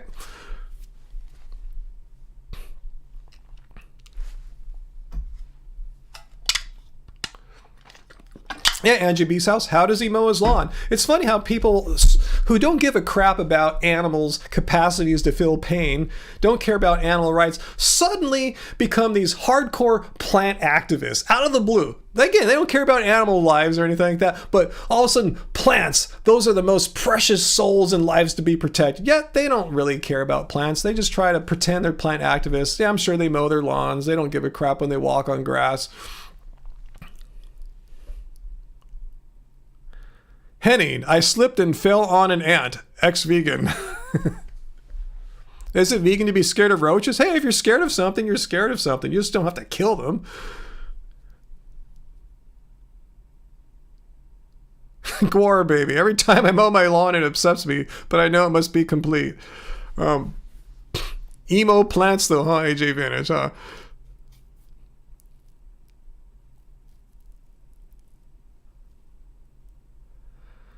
Yeah, Eddie, I think that's fair enough. We've indulged them long enough, Eddie name. I agree with you here. So why don't we flip the script and ask these anti-vegans to defend why they slaughter animals who don't want to die, who have a capacity to feel pain. They're sentient beings. There's no denying they're sentient. They have all the physical hardware, brain, central nervous systems, emotional life. So please explain why you feel, let me get Eddie here. Defend why they slaughter animals or pay others to slaughter the animals for them intentionally. And these animals don't want to die. Why is that like totally awesome and cool?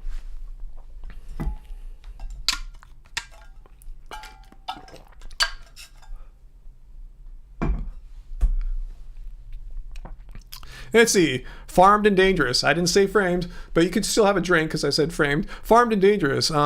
Happy Healthy Vegan. With all your vegan explanations and all the drinking, I've never had to pee more times in your life. I'm sorry. I don't want to cause anyone to have any like problems with alcohol or anything like that. But yeah, there's been a lot of need to hit the drinks tonight every time we do one of our drinking things when I show the definition of veganism or so have you. Anyway, Gwar baby, Gabriel Cousins, isn't that guy like 80 years old? I can't imagine him being in any shape to take on someone like half his age in a fight.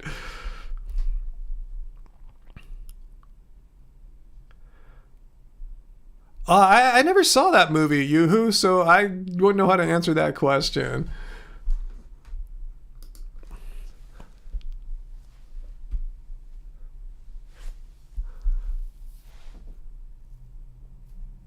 What was that, Uncle? Something about binary thinking there? Let me scroll back up here. Binary thinking isn't practicable.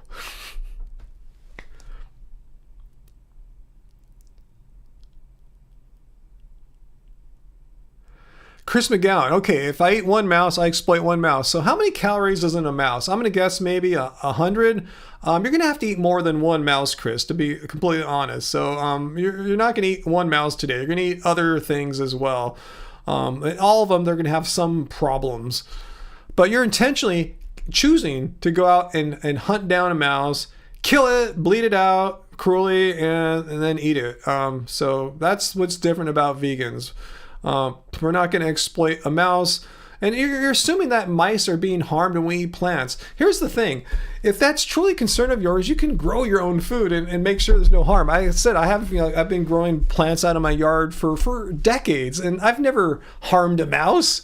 I've never harmed anything. Maybe a bug got squashed once or twice, or I don't know, but I've never killed a rodent in my garden or anything, nothing. So it's possible to eat food with zero harm for all practical purposes, but it's impossible to eat an animal with there being zero harm. You're gonna have to kill it. You just can't like chop its arm off and eat it. Well, that would cause harm, and then the animal's still alive. You see what I'm saying? It's impossible to eat animals without causing harm. If harm is your thing, and again, if you're about having the least amount of harm, the only way to do it is to be vegan.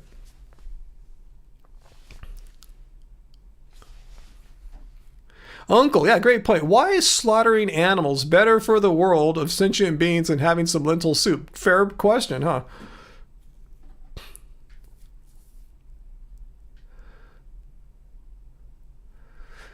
Farmed and dangerous. If you poke an animal with a sharp object, it moves away from you. Unless it's numbed or something, yeah. Animals don't want to suffer. Yeah, all sentient beings have the desire to not suffer, to not be harmed, to not be killed, to not be effed with. If you try to step on a mouse, it runs away. Animals don't want to die. Unlike a piece of kale, unlike a fallen apple from the apple tree. Bill, guess what? If we all ate plants, the land would be cut by 75%, meaning the alleged crop deaths would be reduced. Yeah, that's another good point too. Like, yeah, we said, yeah, the need to grow crops would be decreased. The supply, we'd need fewer crops produced, so there'd be fewer deaths. Even more reason to go vegan. If you're truly concerned about reducing harm to as little as possible and practicable, you have no choice other than eat plants, because we're growing way too many plants to feed livestock. Again, the vast majority of soy and corn, the biggest crops in America, are fed to livestock. Less than 10% of either of them reach human mouths, let alone vegan mouths.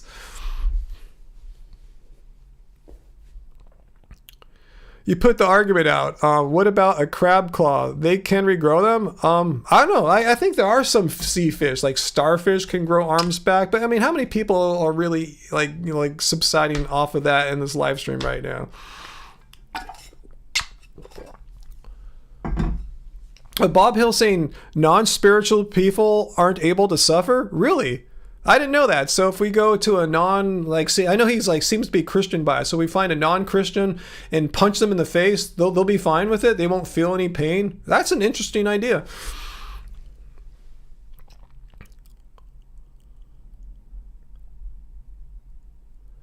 Oh, Pac-Man, how's it going, Pac-Man? Hey, you just debunked veganism. Humans are omnivores. Case closed. Well, again, let's look at the definition of veganism here.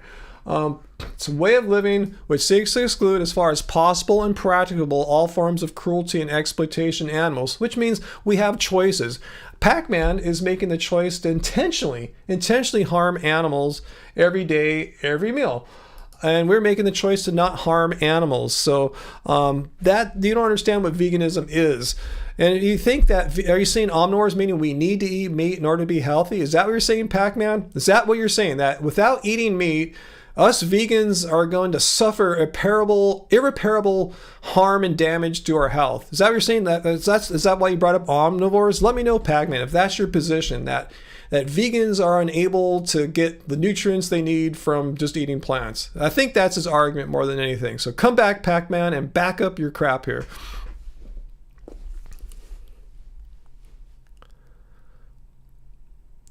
Yeah, Peter, you're right. Lizards, I think, can grow their tails back. You're right. But I don't think too many people eat lizard tails. But yeah, there are some animals that can regenerate. But typically the animals that humans eat don't regenerate crap.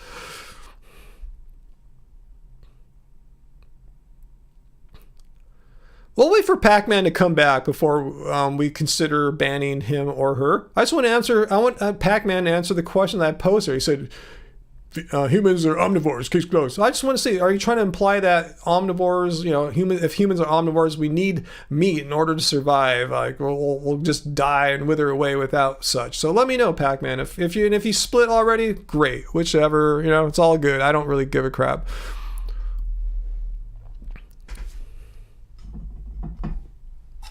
Yeah, just because humans are capable of eating animals. That's the whole thing. Veganism is the choice. The choice to not consume animals. Why? Because it's needless. You don't have to. It's not necessary for being alive. It's not necessary to be healthy. It's not necessary to be a winner of a NBA finals or be a pro athlete or whatever, win Wimbledon.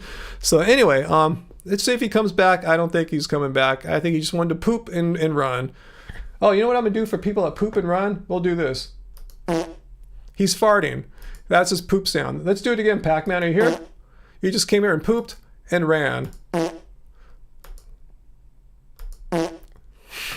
Anyway, thanks for playing, Pac-Man. Poop and run. Do it one more time. Poop and run. I guess we have to have a drink when we do poop and run. So do it one more time. In case you're ready, this will be a new thing. When someone does a poop and run, we'll drink. All right, get ready. 1, 2, 3, drink. Poop and run.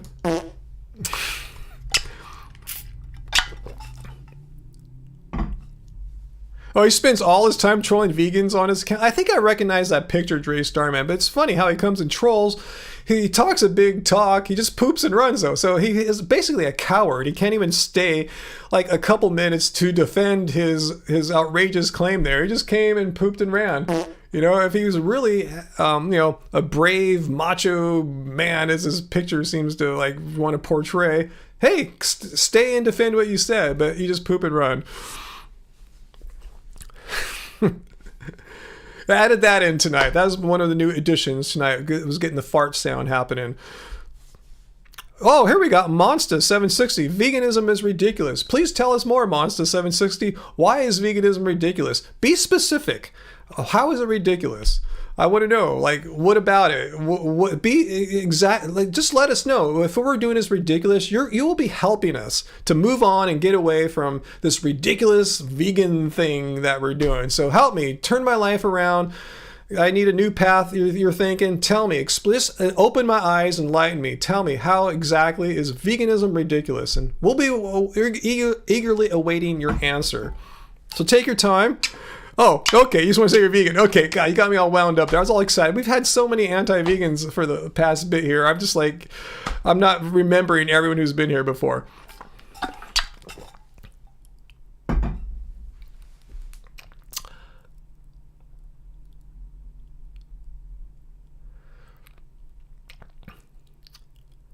What causes the least exploitation, Chris? Well, let's think about it just like, let's go back to this here again, Chris. If you're really an exploitation reductionist here, let's see here. To produce, like, say, let's see, 1 million calories of beef, well, at least 27.4 cows are being exploited, killed, slaughtered. And as far as grains, no, there's 0 animals being slaughtered. There is some harm if you're a harm reductionist, like you're arguing earlier. Yeah, 1.65. But in your beef there, oh, I'm sorry. No, okay. I'm sorry. I got the numbers wrong. To produce 1 million calories, 1 cow is slaughtered, but 27 animals are harmed in harvest. So, but there's 0 animals harmed in fruits, grains, and vegetables as far as the slaughter goes. So there's 0 exploitation. There's 0 exploitation when it comes to plants. And there's inherent, it's just by definition, you'll have exploitation when you have animals involved as far as being raised and slaughtered.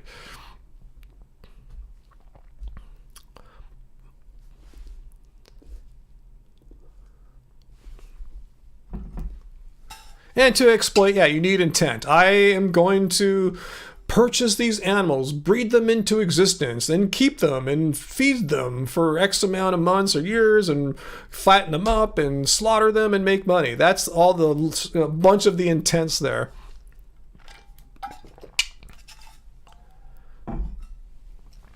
Yeah, accidental is not exploitation. If my truck delivering bananas to Trader Joe's or Whole Foods runs over a squirrel or a beetle, that is not exploitation, because trucks delivering food to Whole Foods, like delivering steak as well, can run over beetles and squirrels as well.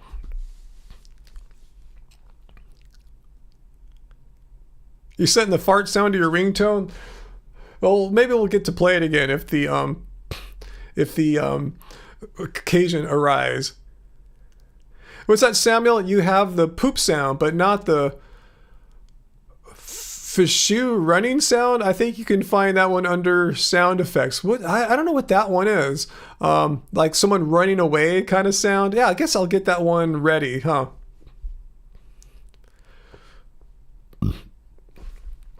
What's that, Uncle Walt? I almost missed your comment there. I guess anti-vegans can't think and therefore can't make a decision to choose a plant-based diet instead of killing animals because it's not necessary. Yeah, they've even answered that, huh? We asked to flip the script. Yeah, Peter is backing up what I said earlier. Not living causes the least amount of harm. If you don't exist, you're not going to cause any harm. If your body's not alive on this planet, you're not going to cause any harm. Yeah, but I'd rather not run over a beetle or anything. Hutchie, you splitting? Yeah, it's been a long one. So yeah, stay as long as you can. If you got to go, you got to go.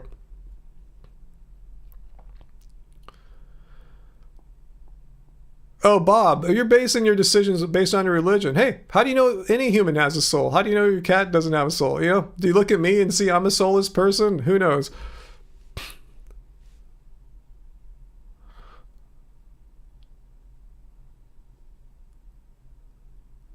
Wow, that's cool, Farmed and Dangerous. You stopped your bike ride just to make sure the squirrel would not be harmed by your bike. That's awesome. Chris, do we exploit all the time just by living? I don't know if everyone is exploiting all the time. I'm just saying to have a life of 0 harm is impossible unless you don't exist.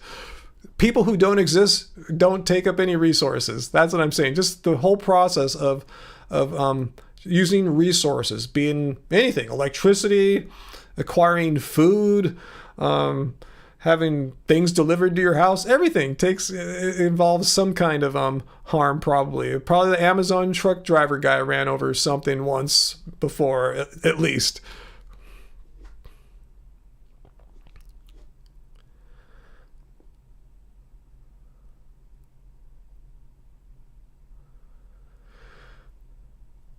What's that, Monster? Do I think there is a benevolent nature driving the world and the fact that we can live cruelty free? I don't think so. I don't think there's any like benevolent force behind nature that's going to make us have a cruelty free existence. I mean, maybe. I just don't. I don't think so.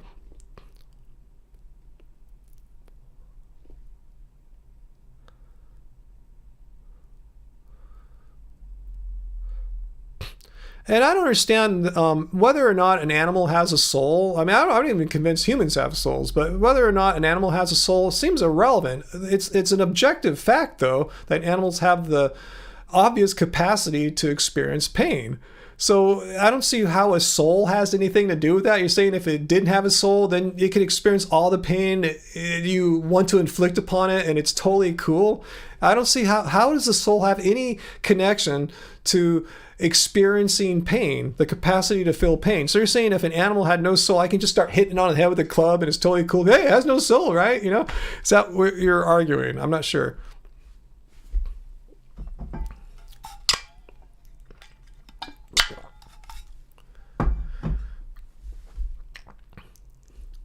I think you're right, Joseph. If humans have souls, I don't see why we would have them and animals would lack them. I'm not saying, I wasn't denying the existence of the soul. I'm just saying if humans indeed have them, if it turns out, I don't see why animals wouldn't have them as well. But I think either way, it's irrelevant. I'm saying why would the presence or absence of a soul have anything to do with the capacity of a sentient being to experience pain or pleasure? Yeah, farmed and dangerous. Some humans have no souls. Can we hit them? As I'm saying, if something is lacking a soul, then it's fair game to just start bashing it and kicking it and beating it up, right? Because it can't feel pain, right? You just say, hey, it had no soul. Tell the judge, hey, that guy has no soul. So my physical assault on that guy, totally cool and justified. He has no soul. And same with an animal. Say I got, say there's some guy out there hitting a cat or a dog out in the neighborhood that someone's walking, and hey, it has no soul, so I could hit it all I want. It's totally cool.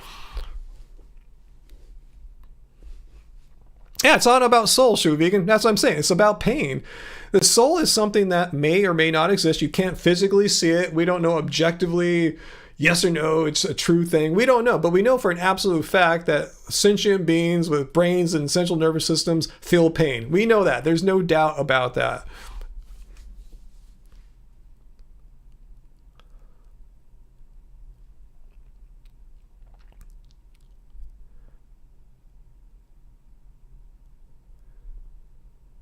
What's that? Chris Diggs have souls?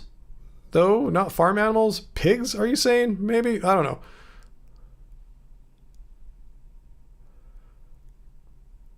Bill, the mental gymnastics and I are obnoxious. Again, I don't. Why is soul even being brought up? I don't understand. You guys haven't answered me. Are you saying the soul people that if a being lacks a soul, it doesn't have the capacity to experience pain? Is that what you're saying? Yes or no? Because why are we even talking about it for? Why? My question is, why even bring up the concept of a soul in the first place?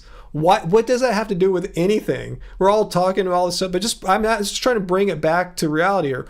Why even bring up soul in the first place? Are you suggesting things or living sentient beings who have no soul have no capacity for pain? Is that what we're talking about?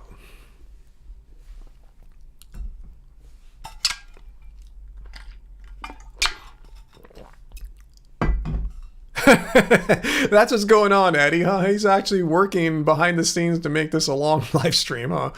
I guess it's working. Yeah, it's 2 hours and 51 minutes. 50 minutes have transpired, basically, since I last checked.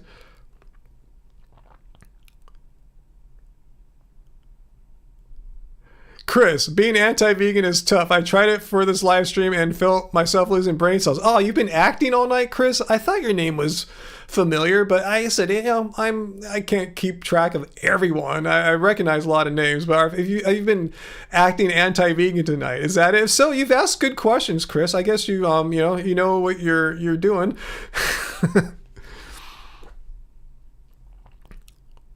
Yeah, Bill. Yeah, any excuse to justify eating meat. Let's invoke the concept of a soul and how animals are soulless and therefore lack the capacity to experience pain and have no rights.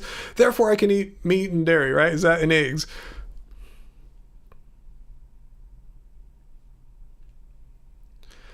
Oh, and how do you know this, Bob? How do you know that animals get physical pain but don't suffer? So you're saying, what is the difference between pain and suffering?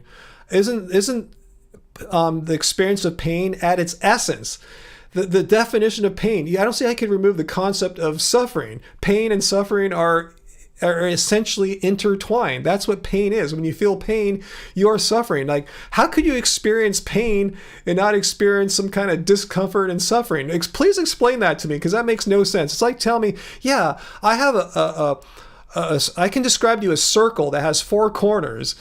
Or, like, that makes no sense. Like a circle, the essence of a circle is that it's round. It doesn't have any like right angles or anything like that. It's the essence of a circle. The essence of pain is that there's suffering. Like, I had suffering when I had the tooth pain last month. There was suffering. There was discomfort. So explain to me, please, how you can experience pain and be totally cool. It's all fine. I don't understand.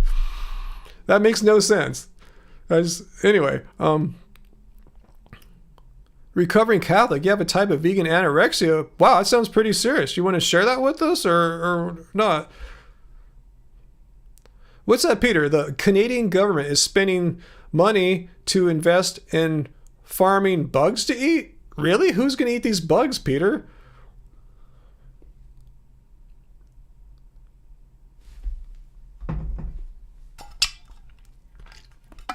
Yeah, Susan, I'm still waiting for Bob to explain to me the difference between pain and suffering. I mean, how can you experience pain and not suffer from it? That's the whole thing about pain. It's a non-pleasant sensation. It's a suffering sensation. I think he's just trolling us now at this point.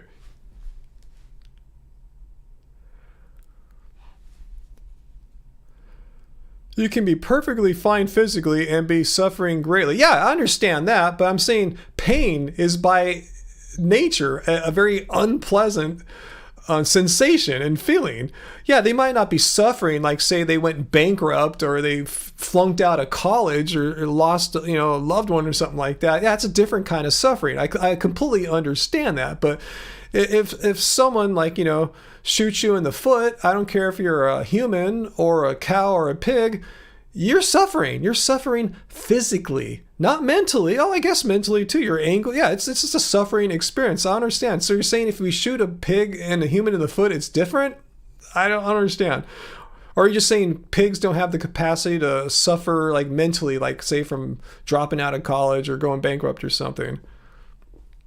Yeah, Bill, I'm with you. I'm in pain and suffering from all this BS tonight too. I'm not trying to see what I'm not sure what Bob is actually getting at though. Is he trying to argue since pigs can't experience pain and suffering, it's okay to harm them? I think that's where he's trying to go, right? Why would he be arguing this if it didn't end up concluding with, yeah, let's harm the animals. Let's kill the animals. Yeah, Buddha just said all life is suffering actually, Vin Moyman. Yeah, pigs cry too. Yeah, animals can cry too.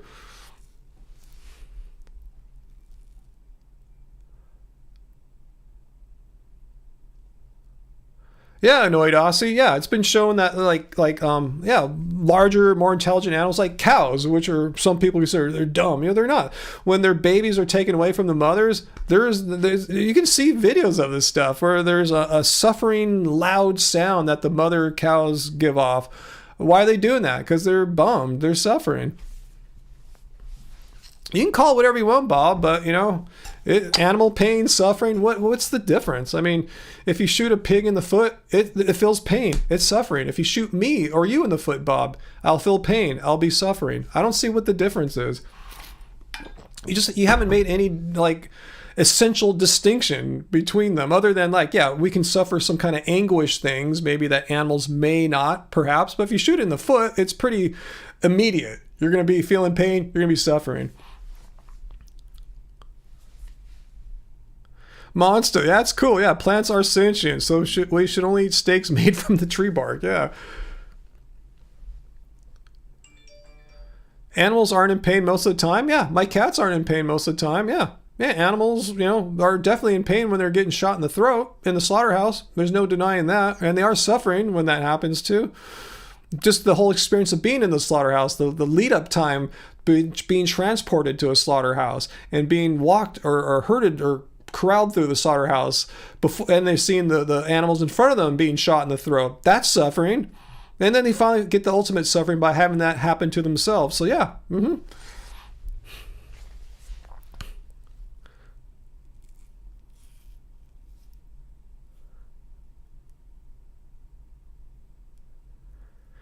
Yeah, Bob, we're going to end this live stream soon. So, Bob, I want to end it on a more positive note than this kind of stuff. So, Bob, if you can respect my desire here, no more Bob tonight. You can just hang out and watch. But yeah, we're done dealing with Bob stuff because this is 3 hours in, and I don't want us to all leave on a person trying to argue that animals, when they get shot in the throat, are not suffering.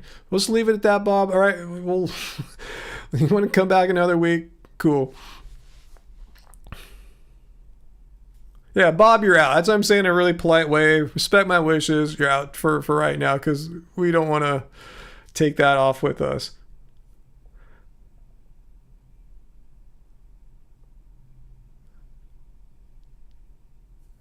Yeah, Samuel, I agree. That's basically what I'm saying, but you expressed in a different way with the 4 + 4 = 8 no matter what.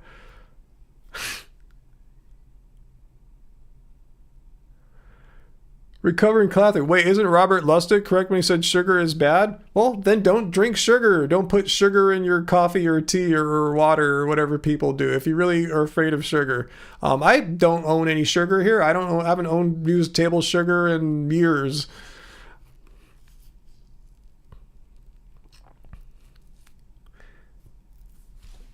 Again, why listen to one guy like Robert Lustig? Why don't you listen to the positions of actual health organizations, such as, let's just take a quick look here. Instead of listening to one single man who could be rogue, just because a guy says something on YouTube doesn't mean that they are to be trusted as much as, say, an association of health professionals like the Dietitians of Canada, British National Health Service, Dietitians Association in Australia, so on, all pretty much saying the same thing, that appropriately planned vegan diets are nutritionally adequate and healthful for all people. So yeah, you can listen to Robert Lustig and say sugar's bad, whatever, just don't eat sugar. Or you can listen to the position papers of these health organizations around the world and find that eating plants is fine. So remember that.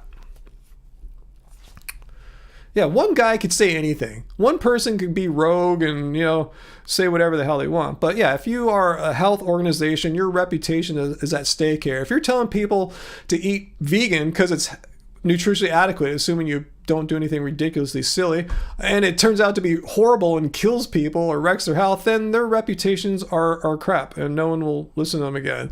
But that's not the case. Cool. God, you love the shirt. We have these for sale too. On let me give you the link to that. If you want to get one of these Doesn't Suck Being Vegan shirts.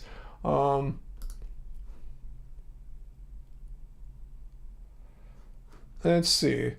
I'll just give you the link to the new merch shop that we made here on Teespring. So let me paste the URL into the live chat, and if anyone gets a Doesn't Suck Being Vegan shirt, we just got these new ones in black the other day.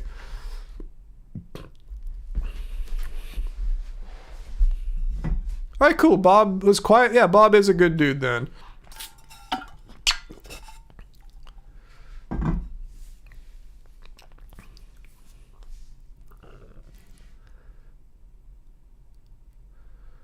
The FDA almost threw Dr. Bervlinsky in jail? I have no idea who that is. I mean, what does that have to do with veganism?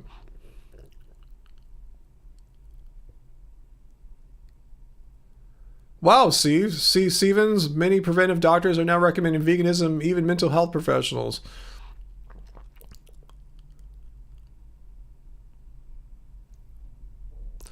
Yeah, Dre Starman. Yeah, Krios has made some quotes recently how he doesn't eat meat, but I understand he eats sushi. We're talking about the professional tennis player Krios from Australia. He's the one that played in the finals in Wimbledon against Djokovic, who also doesn't really eat meat. If so, just very odd or rare, minute amounts. But Krios, yeah, he doesn't like meat, but he'll have some fish from what I understand, particularly sushi.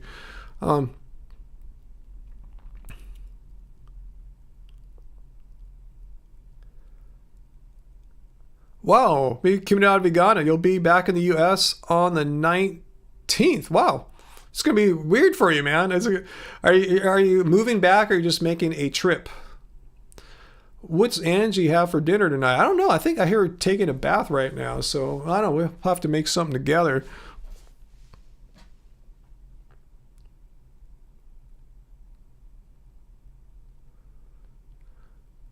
Okay, thanks for that point there, Annoyed Aussie. He isn't against veganism per se. He just thinks public messaging shouldn't encourage veganism. Why would that be a bad thing? Why would it be bad to let people know the truth? This is the truth. Why would he want the truth to be not transparently communicated? The truth that not about t-shirts, but the truth that appropriately planned vegan diets and vegetarian diets are nutritionally adequate for all people in all stages of life. Again, appropriate plan. Why should that objective truth, which seems to be objective, this research seems to be indicating it, why should that information be shielded from the public? Yeah, Susan, it's time to go to bed for most of us. I'm going to get going in a second here too. So I just wanted to end on a more cool note than we had going on earlier with all the poop ball stuff. Yeah, Henning, yeah, if Krios was fully vegan, maybe he would have beat Djokovic, huh? Before I go, I want to mention, yeah, Angie, I told people at the beginning, has a new members-only video that she filmed yesterday when we went to Angels Stadium to see the Angels game. That should be out tomorrow, I believe. And she has her first, recipe or food-making video, kitchen kind of, video. First one in maybe a year or two, so that should be out early next week as well. So 2 Angie videos. So that one will be out for everyone who watches on YouTube or wherever.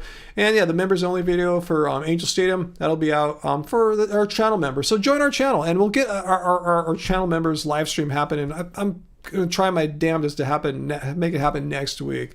But yeah, join our channel when you're on our channel page. Right next to the subscribe button, it should be the join button. Unless you're on iOS, and it's a little trickier, I heard. But anyway, just thought I'd throw that out there that you guys will get a special bid tomorrow.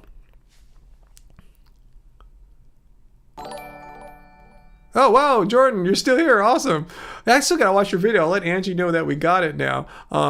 Yeah, thanks for probably the last super chat tip of the evening here. Hopefully we can make a meetup in Disneyland one time. Yeah, let us know when you're going.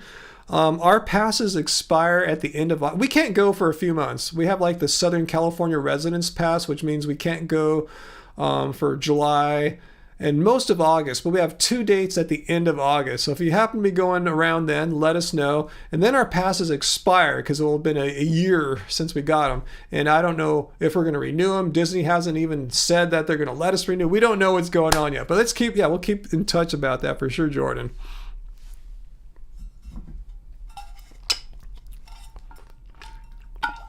Recovering Catholic. Me? Yeah, I live in Southern California. I live in Long Beach, so we go to Anaheim all the time. I was just there yesterday for the Angels game for Otani night. I got an Otani t-shirt.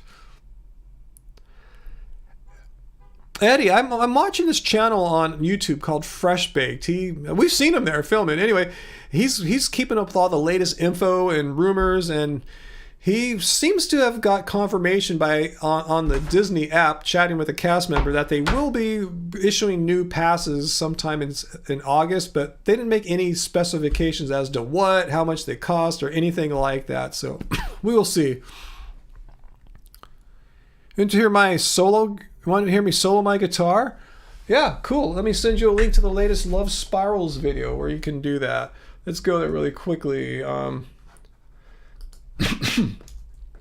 Sorry about that, guys. Let's see.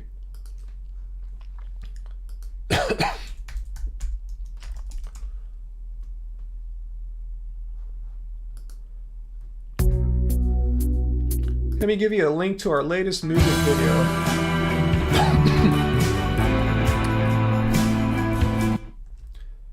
All right, here it is. The latest latest love spirals. Something's in my throat, guys. Sorry about that.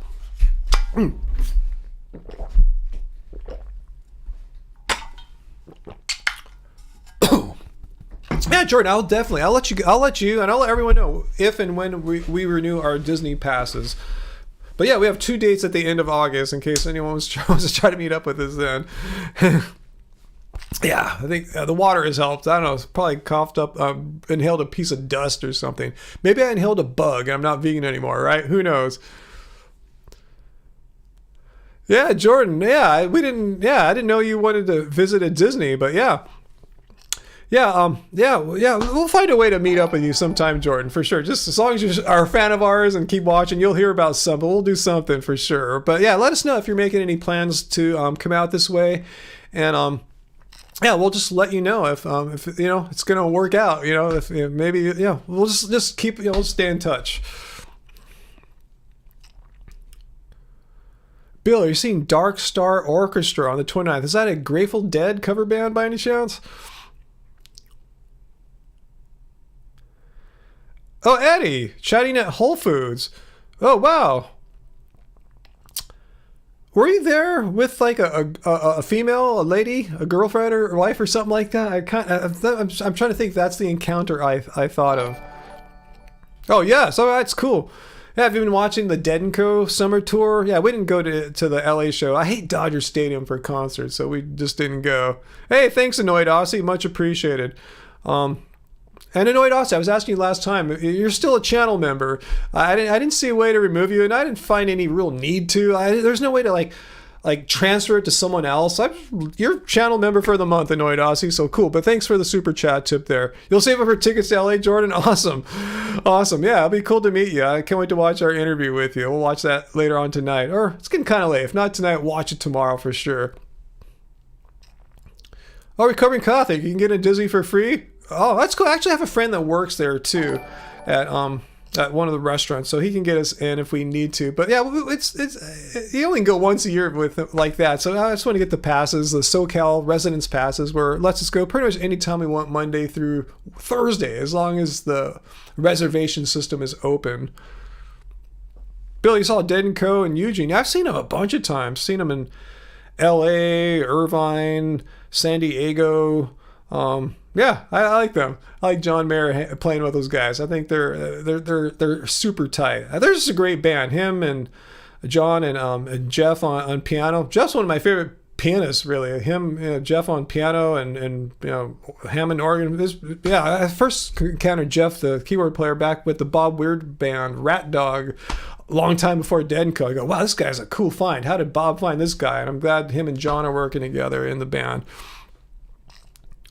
Okay, well, thanks for sharing that, Recovering Catholic. I'll let you know if we need to take you up on that, but hopefully we'll just get our passes back and we'll be good. Eco-spirituality. I think I've heard the concept before, Monster. Angie already saw the interview. Awesome. Sent it to her through Instagram. She also commented. Cool. So I'm the last one. I guess I've been sitting here live streaming the whole time. I can't wait to see it, Jordan. I'm excited. Thanks so much for interviewing us. Yeah, I think I saw Rat Dog probably the first time in maybe 2005 or 6 like that. And that's when I first saw Jeff on keyboards. I go, whoa, this guy's amazing. Yeah, I think he was like, for me, like the Jerry Garcia of the keyboards, kind of. Jordan, we're in Long Beach, California, which is about maybe like 20 minutes from Anaheim. If there's not a lot of traffic, about maybe like 16 miles, I think, or something like that. Not that far from Disneyland. Dr. Bear, just finished making your vegan frittata. So delicious. I used Nikki Vegan stovetop recipes. Oh, I know her. I haven't seen her in a long time. I definitely recommend folks follow her channel. Yeah, she's a nice, sweet girl. Lady. She's a lady. For me, everyone's a girl, huh? That's like under like 30. Assume that's right. I don't know.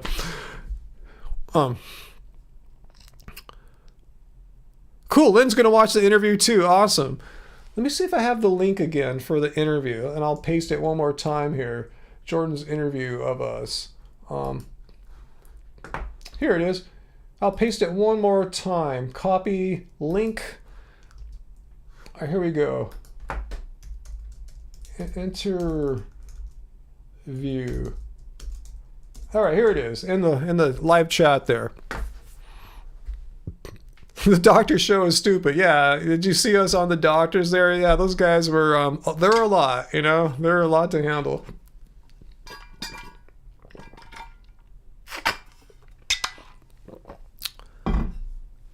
All right, so anything else before I go? This is a long live stream tonight. Geez, 3 hours and 12 minutes. I want to thank Jordan for doing the interview with us. I can't wait to watch it tonight. I'm so excited. And thank you too, Jordan, for once again, your very generous super chat tips there. I hope your mom knows what you're doing there. No surprises on the credit card bill or anything like that. So yeah, watch tomorrow. Angie should have that channel members only vid out for y'all. Our trip to Angel Stadium yesterday, and be prepared early next week for her first making food video in a long time. Hopefully, it'll be a recipe that you guys can try to make out. Uncle Wall, yeah, I agree. Hopefully, I didn't want to seem like sexist or anything like that by calling an adult a girl. But yeah, you gotta remember, I'm gonna be 55, so you know the perspective is all different, you know, when you're my age. Let's see anything else I want to tell you guys, but yeah, watch our interview with Jordan, watch our music video, which I pasted the link to as well. Let me paste it one more time just to make sure you guys are aware of it. And I play a pretty crazy guitar solo in this one too. It's maybe not as rockin' of a guitar solo. It's more of like a shoegazer kind of guitar solo. I'm not really playing any blues licks or anything like that, but there you go. So check out our latest music video there for our latest single, and you can stream. The song is called "The Call," and you can stream it on anything: Spotify, Apple Music, Tidal, all the major streaming services, YouTube Music, and it's on YouTube with that little video that Angie threw together there. All right, Recovering Catholic, awesome. Any new vegan news? And there is. Now's probably a good time to get into it. But anyway, guys, I should get going. It's late. It's time to start thinking about dinner. We were talking earlier about not eating so late because it's not the best thing to do, especially if you're weight conscious or trying to have a lean physique or anything like that. I didn't go to VidCon, but Jordan Vegan USA went to VidCon. So anyway, guys, yeah, I wish Dr. Bear could send us some over of that frittata recipe. That sounds really good right now. I wish we could send that through the food teleporter technology. All right, guys, so thanks Uncle Wall for being our fearless moderator here, keeping people in line, and thanks to Peter as well. Peter's popped in and out, and thanks to all our everyone, all our channel members and all our regular loyal Friday live stream viewers. Appreciate it. Like I said, Friday, Angie knows, my favorite day of the week. I typically go and play basketball. Today I was working on dunking, and I actually threw down some dunks with a small ball. If you follow me on Instagram, I'll put it up later. It's like a smaller basketball. But anyway, it's a progression. That's how I did it last time. You start with little things like tennis balls, softball, small basketball, work your way up to a big old ball.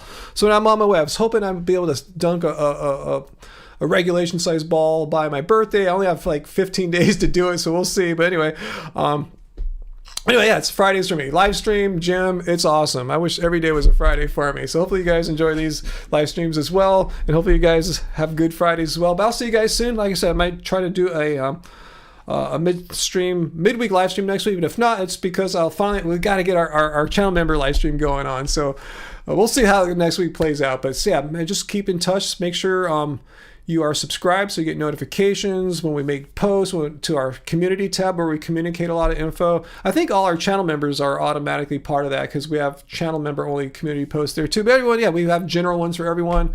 New videos next week, and I'll be back next Friday. Waiting for someone to debunk veganism again and get some poop wall and some more pooping sounds happening when need be, and it'll be fun, guys. So see you guys. And remember, it doesn't suck being vegan. Thanks to all you guys. Really, much love, and I can't wait to see you guys again. Take care.